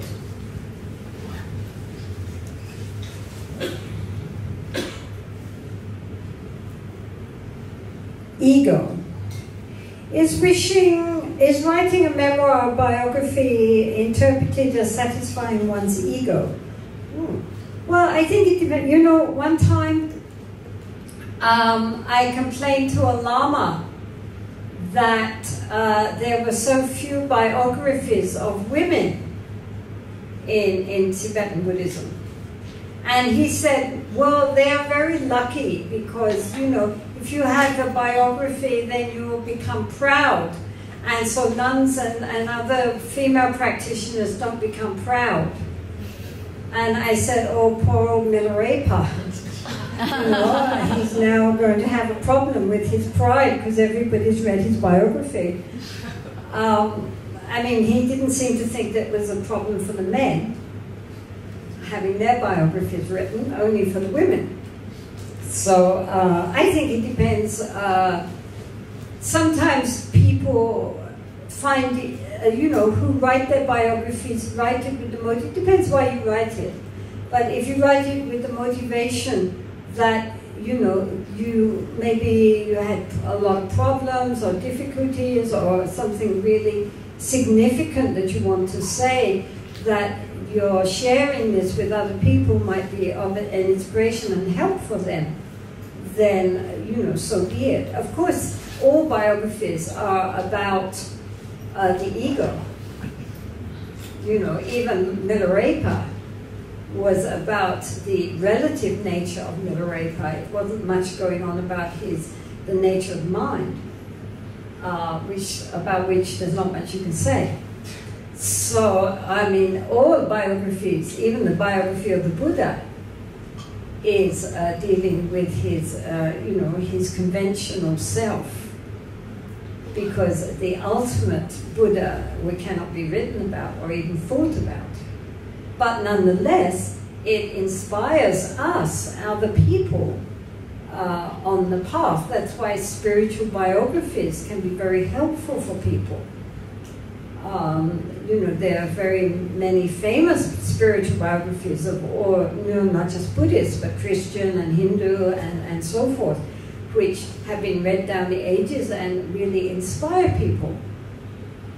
Because we are people, and at this conventional level, we relate to other people and other people's problems and other people's lives, and they are like a mirror for us and our lives, because that's the level on which we are, and in which case, you know, if it's an inspiring biography, then it's a good thing. Like the piano, is it okay to stop one path of spirituality and take up another? Well, of course. I mean, if you practice piano and then you discover that really in your heart you would rather play the violin, then start learning the violin. But if you then play the violin for a bit and think, no, maybe the cello, and then after a while you think, I don't know, I think trumpets sound good, or how about saxophone? No, maybe I should get onto percussion to beat a drum. In the end, one doesn't master any instrument. So yes, you have to find the path of spirituality which speaks to you. But if one finds oneself jumping from one to the other, to the other, to the other, they say it's like a meadow, or like a desert, really. And underneath there is an underground sea. But on top it's all dry, so we dig a little hole and it's still dry, so we think, no, not that spot, I'll try over there, and then we dig another hole, And then, you know, we don't go very deep, so then that's also dry, then we try another hole, and in the end we just end up with a plane full of holes. And we never take one hole and keep going and going and going until gradually the soil becomes damp and eventually all the water gushes up. So this is the problem. It's not that, you know, if you feel that you're on a spiritual path that doesn't really speak to you, you can't change it. But we should be careful not to just become dilettante and, oh, that doesn't work, look, I did, you know, 2 weekend retreats and I'm not enlightened, let's try something else. Then in the end, we will never get anywhere. So it's important, of course, to find something which we have a real affinity and interest in, but then to stick with it, even during the dry patches. You know, because we're never going to master any skill if we give up as soon as it gets difficult or not so exciting anymore.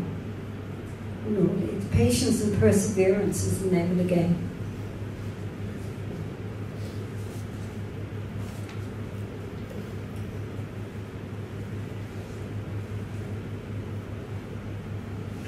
I read somewhere that learning Dharma is like rowing a tiny rowboat in a massive ocean of knowledge. There are so many books, videos, teachings now available. How to carve out a step-by-step curriculum that's right for me. How to know what challenges are right for me, and how to know I'm genuinely making progress and helping others. How to know we are good enough at shamatha meditation and can move on to something else. And what, apart from Tonglen, can we move on to? I think you need to find a teacher. You know, a teacher doesn't have to be, you know, a super enlightened bodhisattva.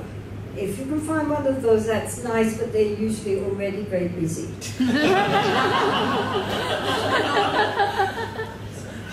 But what one can find, even like in here or anywhere, is someone who's gone a bit further on the path than we have. That's enough. And then trust that they can give us some guidance. Of course, the Dharma is an ocean of Dharmas. It says, you know, 84,000 Dharmas. And we cannot master it all, and neither do we need to master it all. To my mind, the important thing is to have a practice which is very simple, but which we do. I mean, it's no good getting into all sorts of complicated philosophies and practices if it's too much for us and we can't do it. Or if we only do it on special occasions and the rest of the time we drop the whole thing. The importance is to have a simple practice and, you know, to use our daily life as our practice also. A daily practice of maybe shamatha or vipassana or whatever, or a simple visualization practice or devotional practice. I mean, in Chinese tradition, people read sutras. Well, that also is a concentration practice. And if we keep reading sutras or writing sutras, that also changes our heart, which is the whole point. So the point is to find a practice which speaks to us, that we feel a connection with and keep going at it. And to understand the basic principles of the Dharma, we don't have to study the whole of the Madhyamaka Yogacara school. It's not necessary. All we need is to understand very basic principles and apply those in our daily life.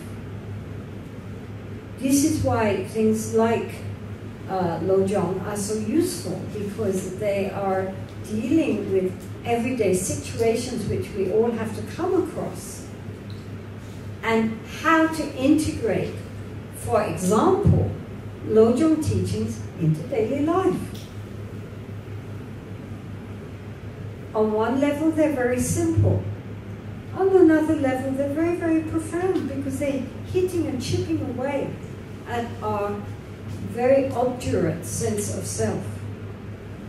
And at the same time, taking problems which have come into our life and transforming them into our past. So on one level, the Dharma is very, very complicated, but on the other hand, it's extraordinarily simple. In fact, we like to complicate things because then we think we can't do it. Simple doesn't mean easy. These principles are very simple to understand. They're not so easy to put into practice.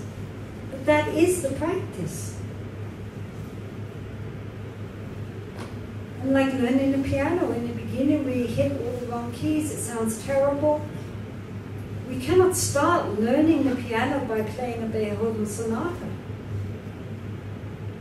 We start by learning scales and going over and over and over and over until finally the fingers know which keys to hit. Likewise in our life, we just keep, especially if we keep coming across the same kind of experiences in our life, again and again and again, the same problems keep coming up in different forms. Then we can see, this is a lesson I need to learn. How to deal skillfully with circumstances as they occur in our life. And use those very circumstances as the past. Not as something extraneous, but integral to our lives. Otherwise, there's no point. We have to transform from the inside.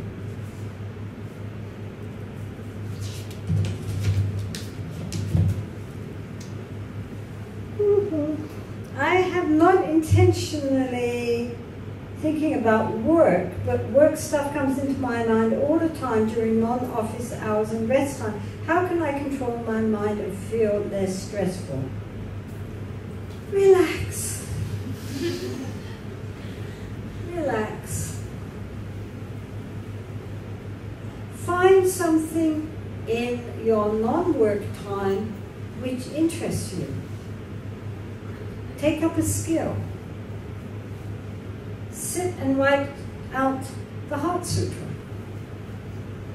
They have these nice kind of pages where you can write out and you can learn how to write beautiful calligraphy. Learn how to paint. Take up a sport. Read a fascinating book which inspires you. Fill your mind with, if you cannot empty your mind, then fill it with useful thinking. Thinking about work is not useful unless you're at work. The rest of the time you don't have to. You're only thinking about work because you've got nothing else to think about, It's become the center. But that's only a part of your life. It's not the whole of the life. So when you're not at work, you just put down your work in your mind. That's it. Leave the office. Now you have something else to think about. You are not just the worker in your office. That's just one persona. That's not the whole of the story. So the thing is to use our leisure time and to think, to become engaged in something else, which likewise takes up our time and our energy, but is more beneficial, especially from a Dharmic point of view. And relax also. We stress ourselves.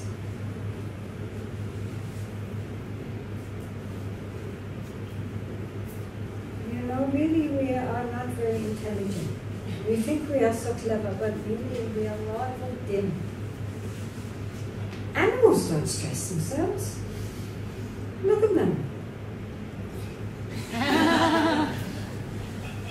I mean, you know, you look at these pet dogs and you think this is the lower realm. You know, I mean, they're doing pretty well. They don't have to work. They don't pay insurance, no rent. They get fed. Everybody pats them. Nice doggy. They don't have to have brilliant conversation. And they're naturally relaxed.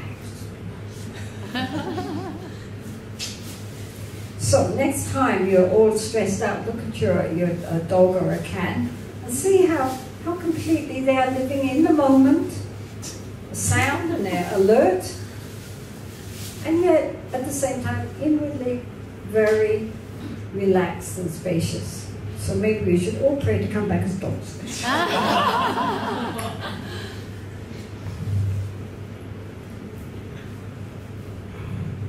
I read somewhere that learning Dharma, oh, that's the one about rowing boats. Okay. What is this mind which meditates and recognizes the sense, the 8 sense consciousnesses? Well, this is the question, isn't it?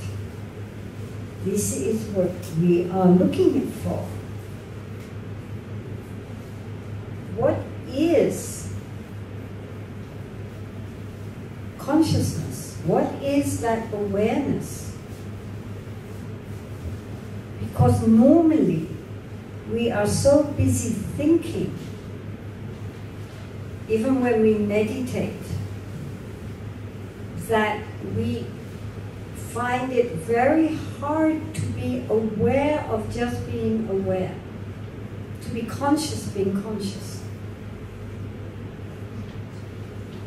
And that consciousness, which is conscious, is not, again, something you can point at. You can't catch it.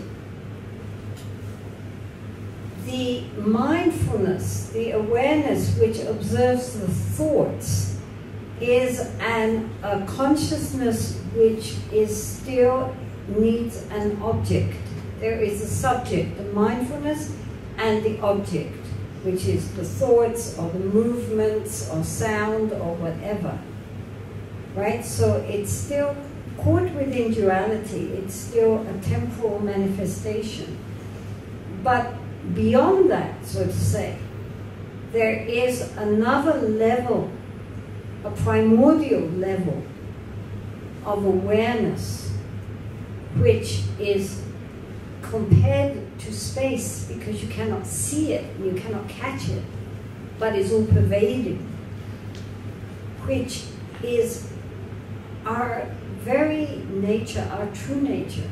And when we can recognize that, even if only for a glimpse, at that moment, for a moment, we wake up. In all Buddhist schools, that first breakthrough to our primordial awareness is considered very crucial. In the Theravada school, it's called entering the stream. And in the Mahayana, it's called various things like turning in the seat of the consciousness, or recognizing the nature of the mind, piercing the Dharmakaya, and so forth. Anyway, in Zen, in Japanese Zen, it's called Kensho. It's that first breakthrough. My Lama said to me that when you recognize the nature of the mind, then you can start to meditate. In other words, before that, we're always playing around trying it. It's only when we really see, we recognize the primordial, the pure awareness behind the coming and going of all these other phenomena, that we understand what it is that we're trying to get. And that is not based, that is the one time when there is no ego there. So that is the ultimate consciousness which knows. And in fact, in the Dzogchen tradition, it's called the knower, Rikpa. Rik means to know. I mean, usually it's translated as awareness, but it actually means to know. It's that knowing quality of the mind. We do know, but we usually are not aware that we know.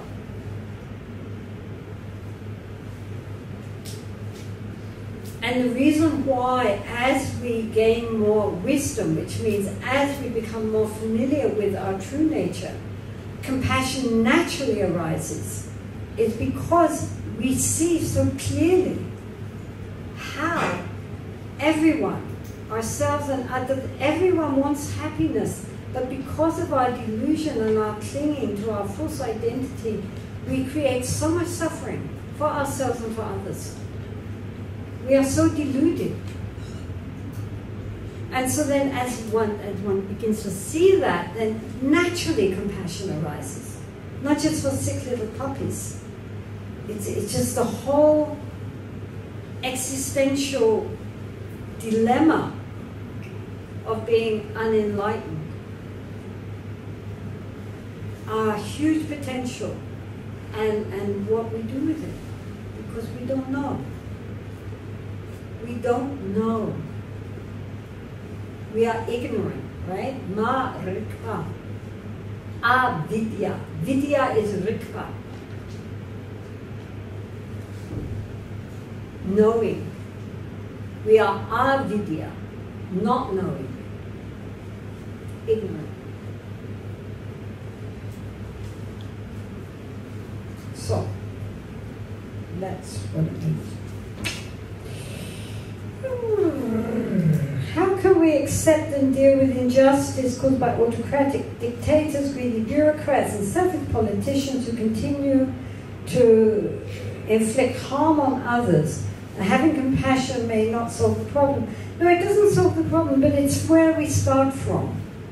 It doesn't mean that therefore we just sit on our cushions and think, oh, these poor, evil-minded bureaucrats and politicians, how sad that they're so deluded. I mean, yes, we start from that. But the point is that if we try to right social wrongs from an attitude of anger, all that happens is that we will, us, the virtuous, against them, the baddies. What happens is that conflict arises, as we see. Even if we're right and they are wrong, nobody's completely right or completely wrong. Everybody has some right, some wrong. And so if we try to go on a crusade with the conviction that we are the pure good guys against the evil empire, all that will happen is exactly what happens in the movies, is that everybody just spends half the movie fighting. Of course, in the movies, the heroes win. But in real life, often they don't. And meantime, there's me, the good guy, against you, who are all wrong. And then what? That is delusion. But if we go on I mean, if I'm angry with you because you're wrong, then you're going to be angry with me because you think I'm wrong, right? So it just creates a cycle of anger. And people who have a lot of anger inside can always find a righteous cause with which to fuel their anger. But it doesn't solve anything, because my anger will just create more anger on the outside, and it just becomes, as we see, it doesn't solve anything. So, not that we are not trying to overcome injustices, but that we have to do it from a different stance. Compassion is very powerful.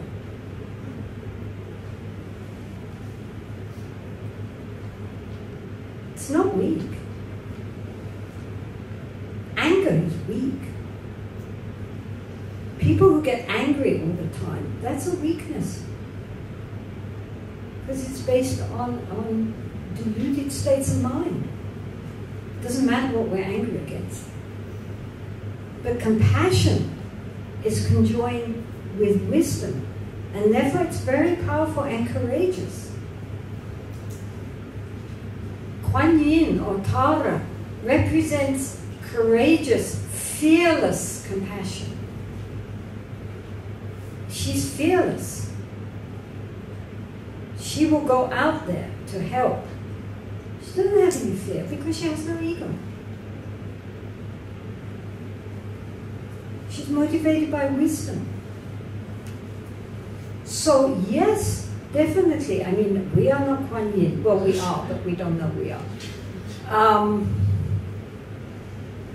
But as much as possible, we feel righteous, so-called righteous indignation arising against some social injustice, we should first examine where this is really coming from.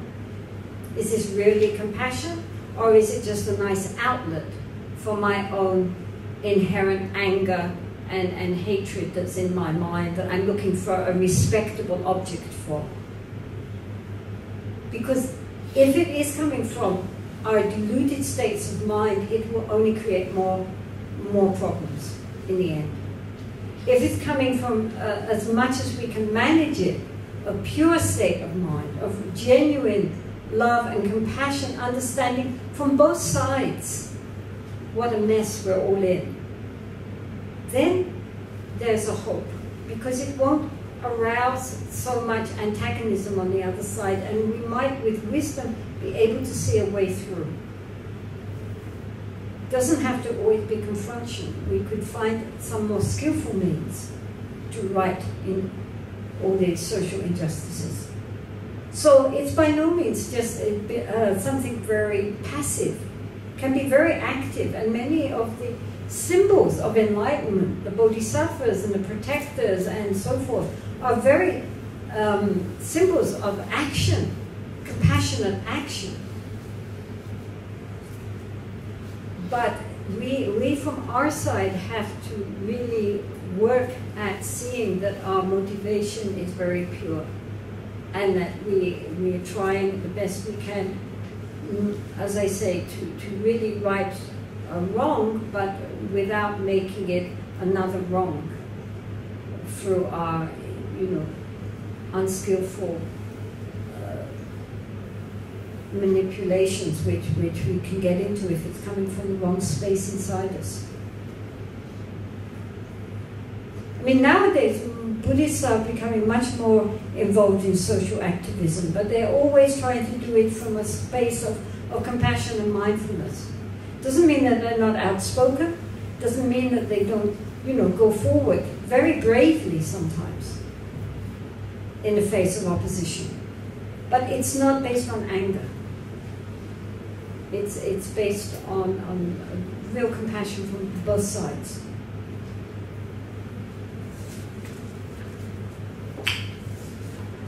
Oh, I love that one. Emptiness.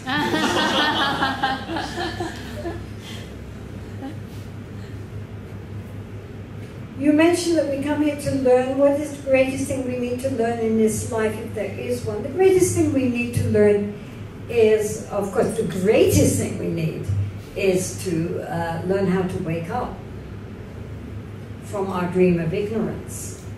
That's the ultimate learning process. We have to graduate, PhD with honors. But also, we have to learn to cultivate a good heart. Even if we cannot be enlightened, even if we cannot realize the nature of the mind, we can all cultivate a good heart. And the planet desperately needs good-hearted people. And that much we can do for our society, for our families, for our workplace. Really. That is possible. Even that takes hard work. But that is possible. It's a good heart.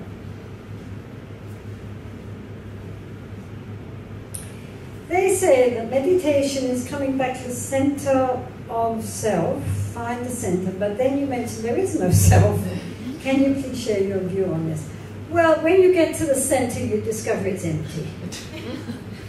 But before that, you think you're going to find something.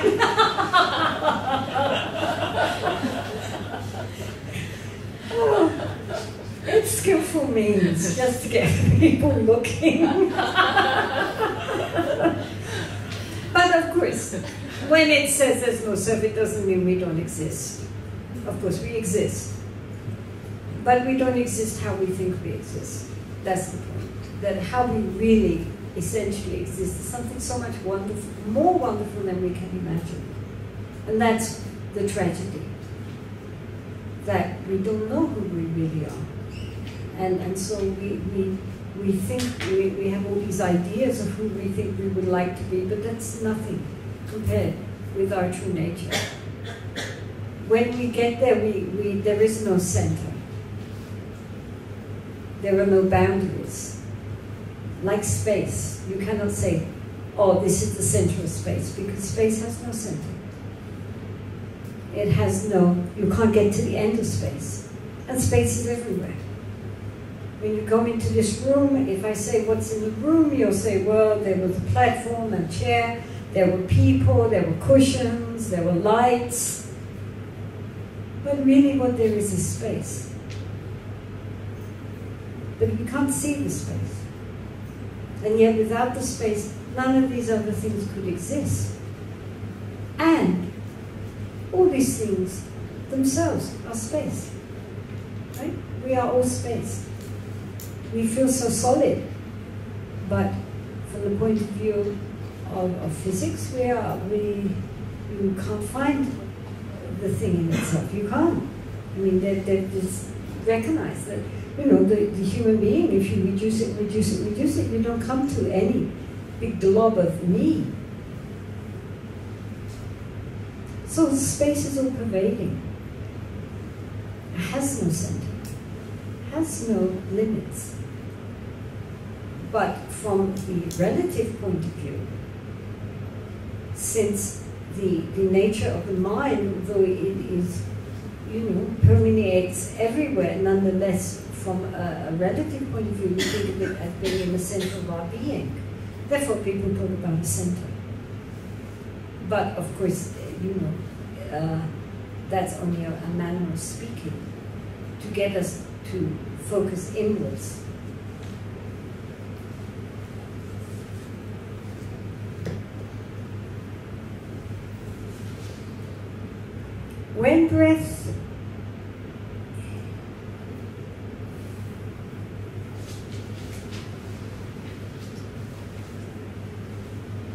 When breathing in the darkness, we dissolve the darkness into the inner light. Do we move to think of anything good? Or, sorry, it's hard to read the writing. Maybe she's writing on her hand. Or the solution to things. I can't read it. Can you read it?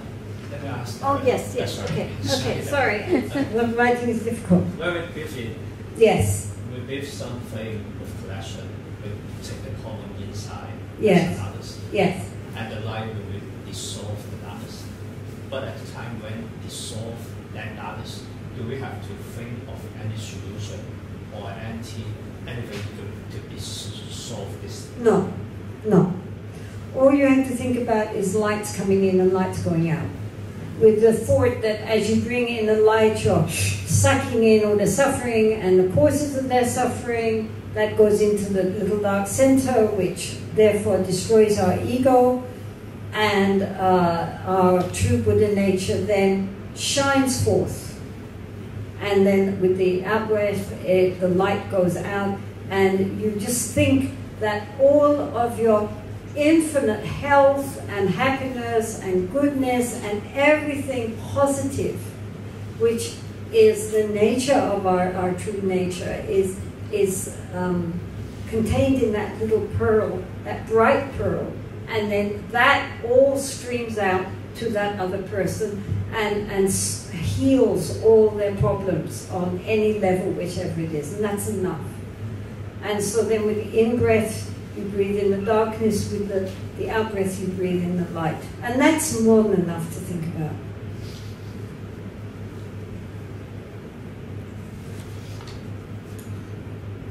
As nobody in a comfortable, affluent environment, I find it relatively easy to extend loving kindness to those around me. Yet I feel the urge to do grander positive deeds with more wide reach. For example, convince the entire world to stop using disposable cutlery.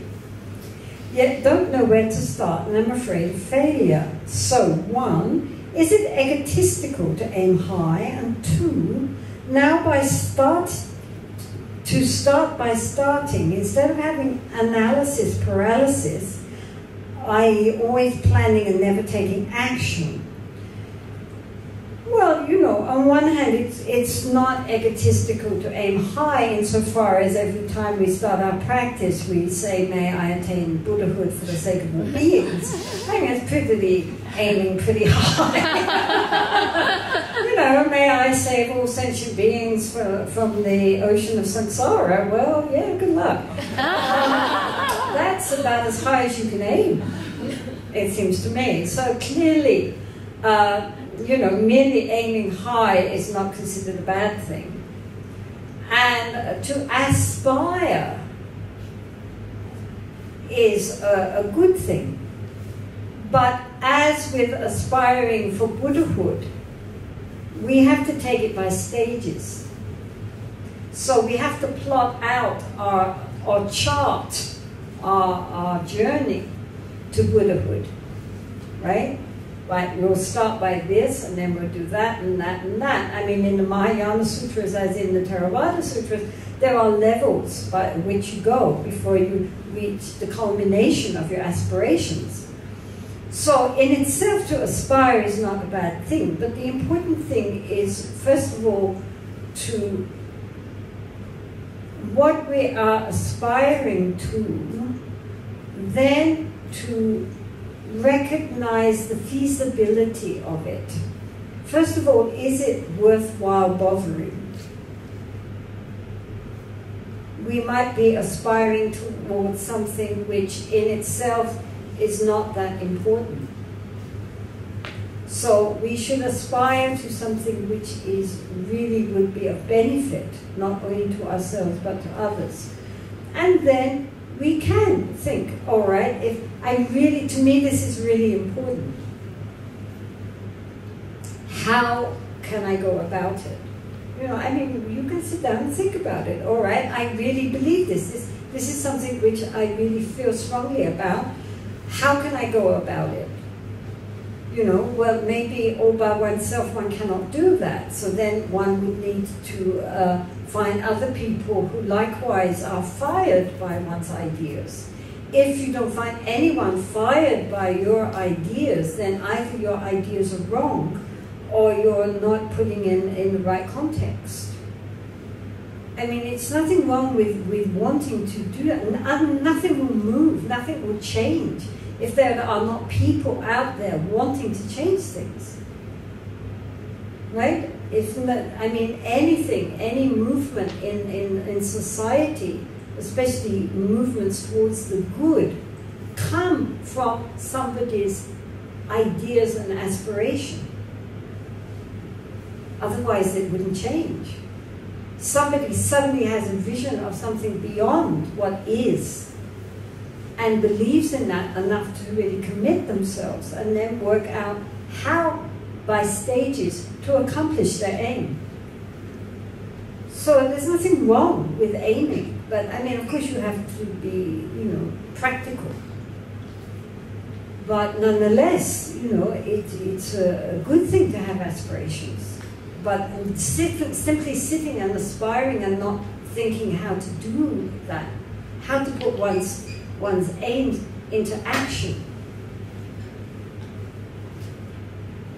So she's saying, is it egotistical? No. I mean, the ego's there anyway, I told you. I mean, we can all see that, you know. I mean, just wanting to sit and meditate is the ego. The ego thinks, well, if I sit and meditate, maybe I'll feel better. I mean, it's unlikely that it's the genuine nature of the mind which saying, let's sit down and meditate. You know, I mean, it's the ego. So the ego in itself is not good or bad, as I said.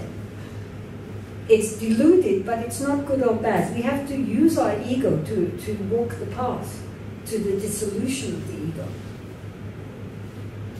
So to have high aspirations, even though it's the ego that is aspiring, which it might be a joke, especially when it's Buddhahood, nonetheless, that's where we start from. First we start with a vision, and then we have to work out the practical steps to realize our vision. Otherwise nothing will happen.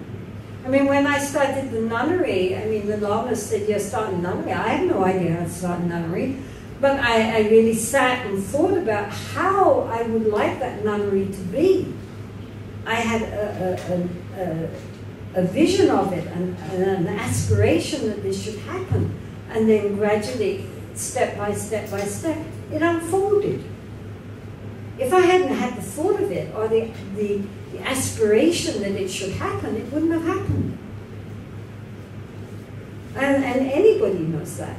Whatever in life, if we really want something, from, you know, desire, it can go either way. I mean, desire can just be something which causes attachment and greed, but it can also be an aspiration. We have to desire enlightenment. We have to desire to change ourselves from being purely selfish to really wanting the happiness of others. We have to aspire to have a good heart, and so forth. That comes from the ego.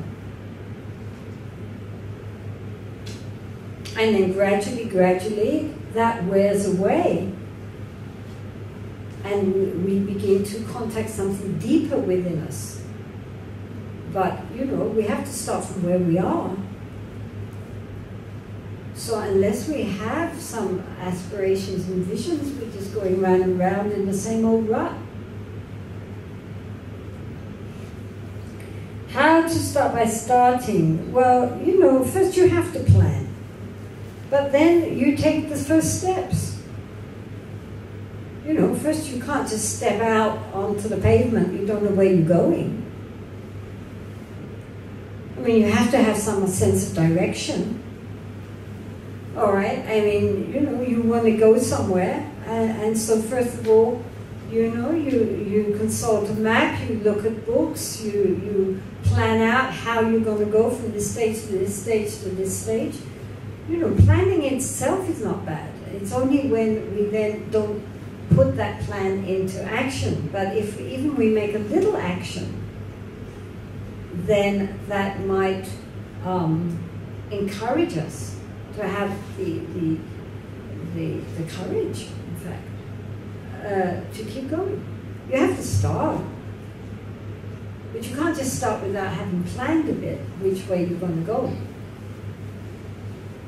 I mean, if you don't know where you're going, then you're not going to get there. We have to trust in ourselves, you know? I mean, one of the problems is just that we undermine ourselves. This ego, which is so tricky.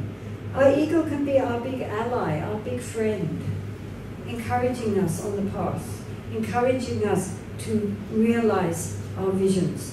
Or it can be undermining us the whole time, telling us, no, we'll never do it, no, we're useless, no, we've done this before and it didn't work, and so forth. So then, that is a very negative ego. It doesn't help anything. It just undercuts our belief in ourselves. But even though ultimately there may be no self, in the meantime you have to believe in it.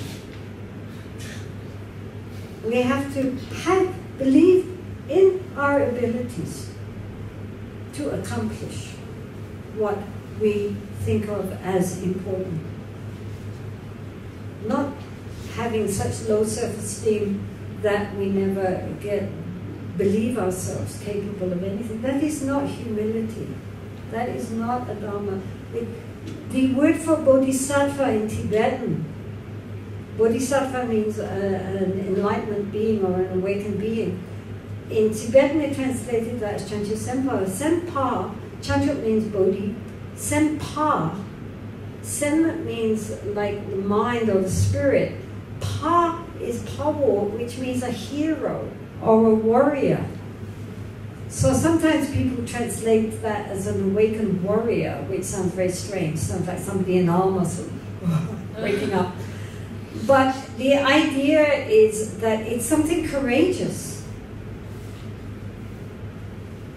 You know, we cannot walk the path if we don't have courage. And we get courage from believing that we can walk the path, that we can accomplish our aims, that if we really want something, it can be done despite any obstacles, despite any problems. We take all of that and just keep walking. It's very important. Otherwise, we never accomplish anything.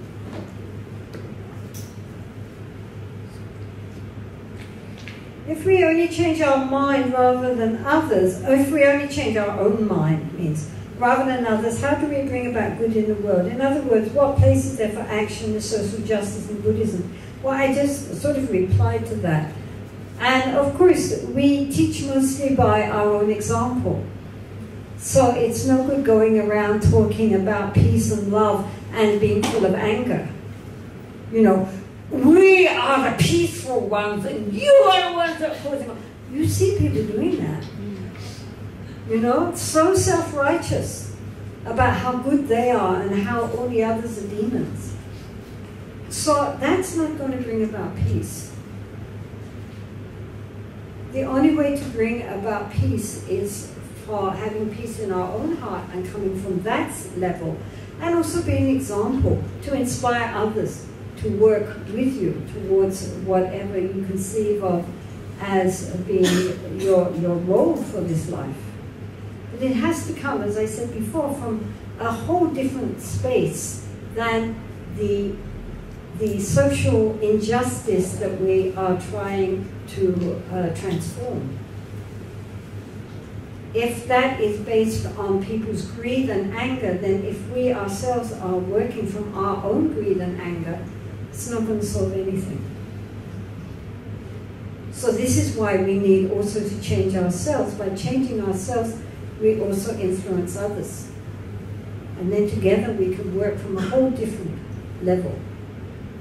I mean, many social activities groups nowadays doing just that, trying very hard to recognize their own defilements and work with those defilements to transform them, while they're working also to bring about changes in the world. How do we know if we're deluding? Well, as I said, we're all deluded, so don't worry. What am I supposed to know? I did that, went on to, oh, we finished. Good. Thank you so much for your patience.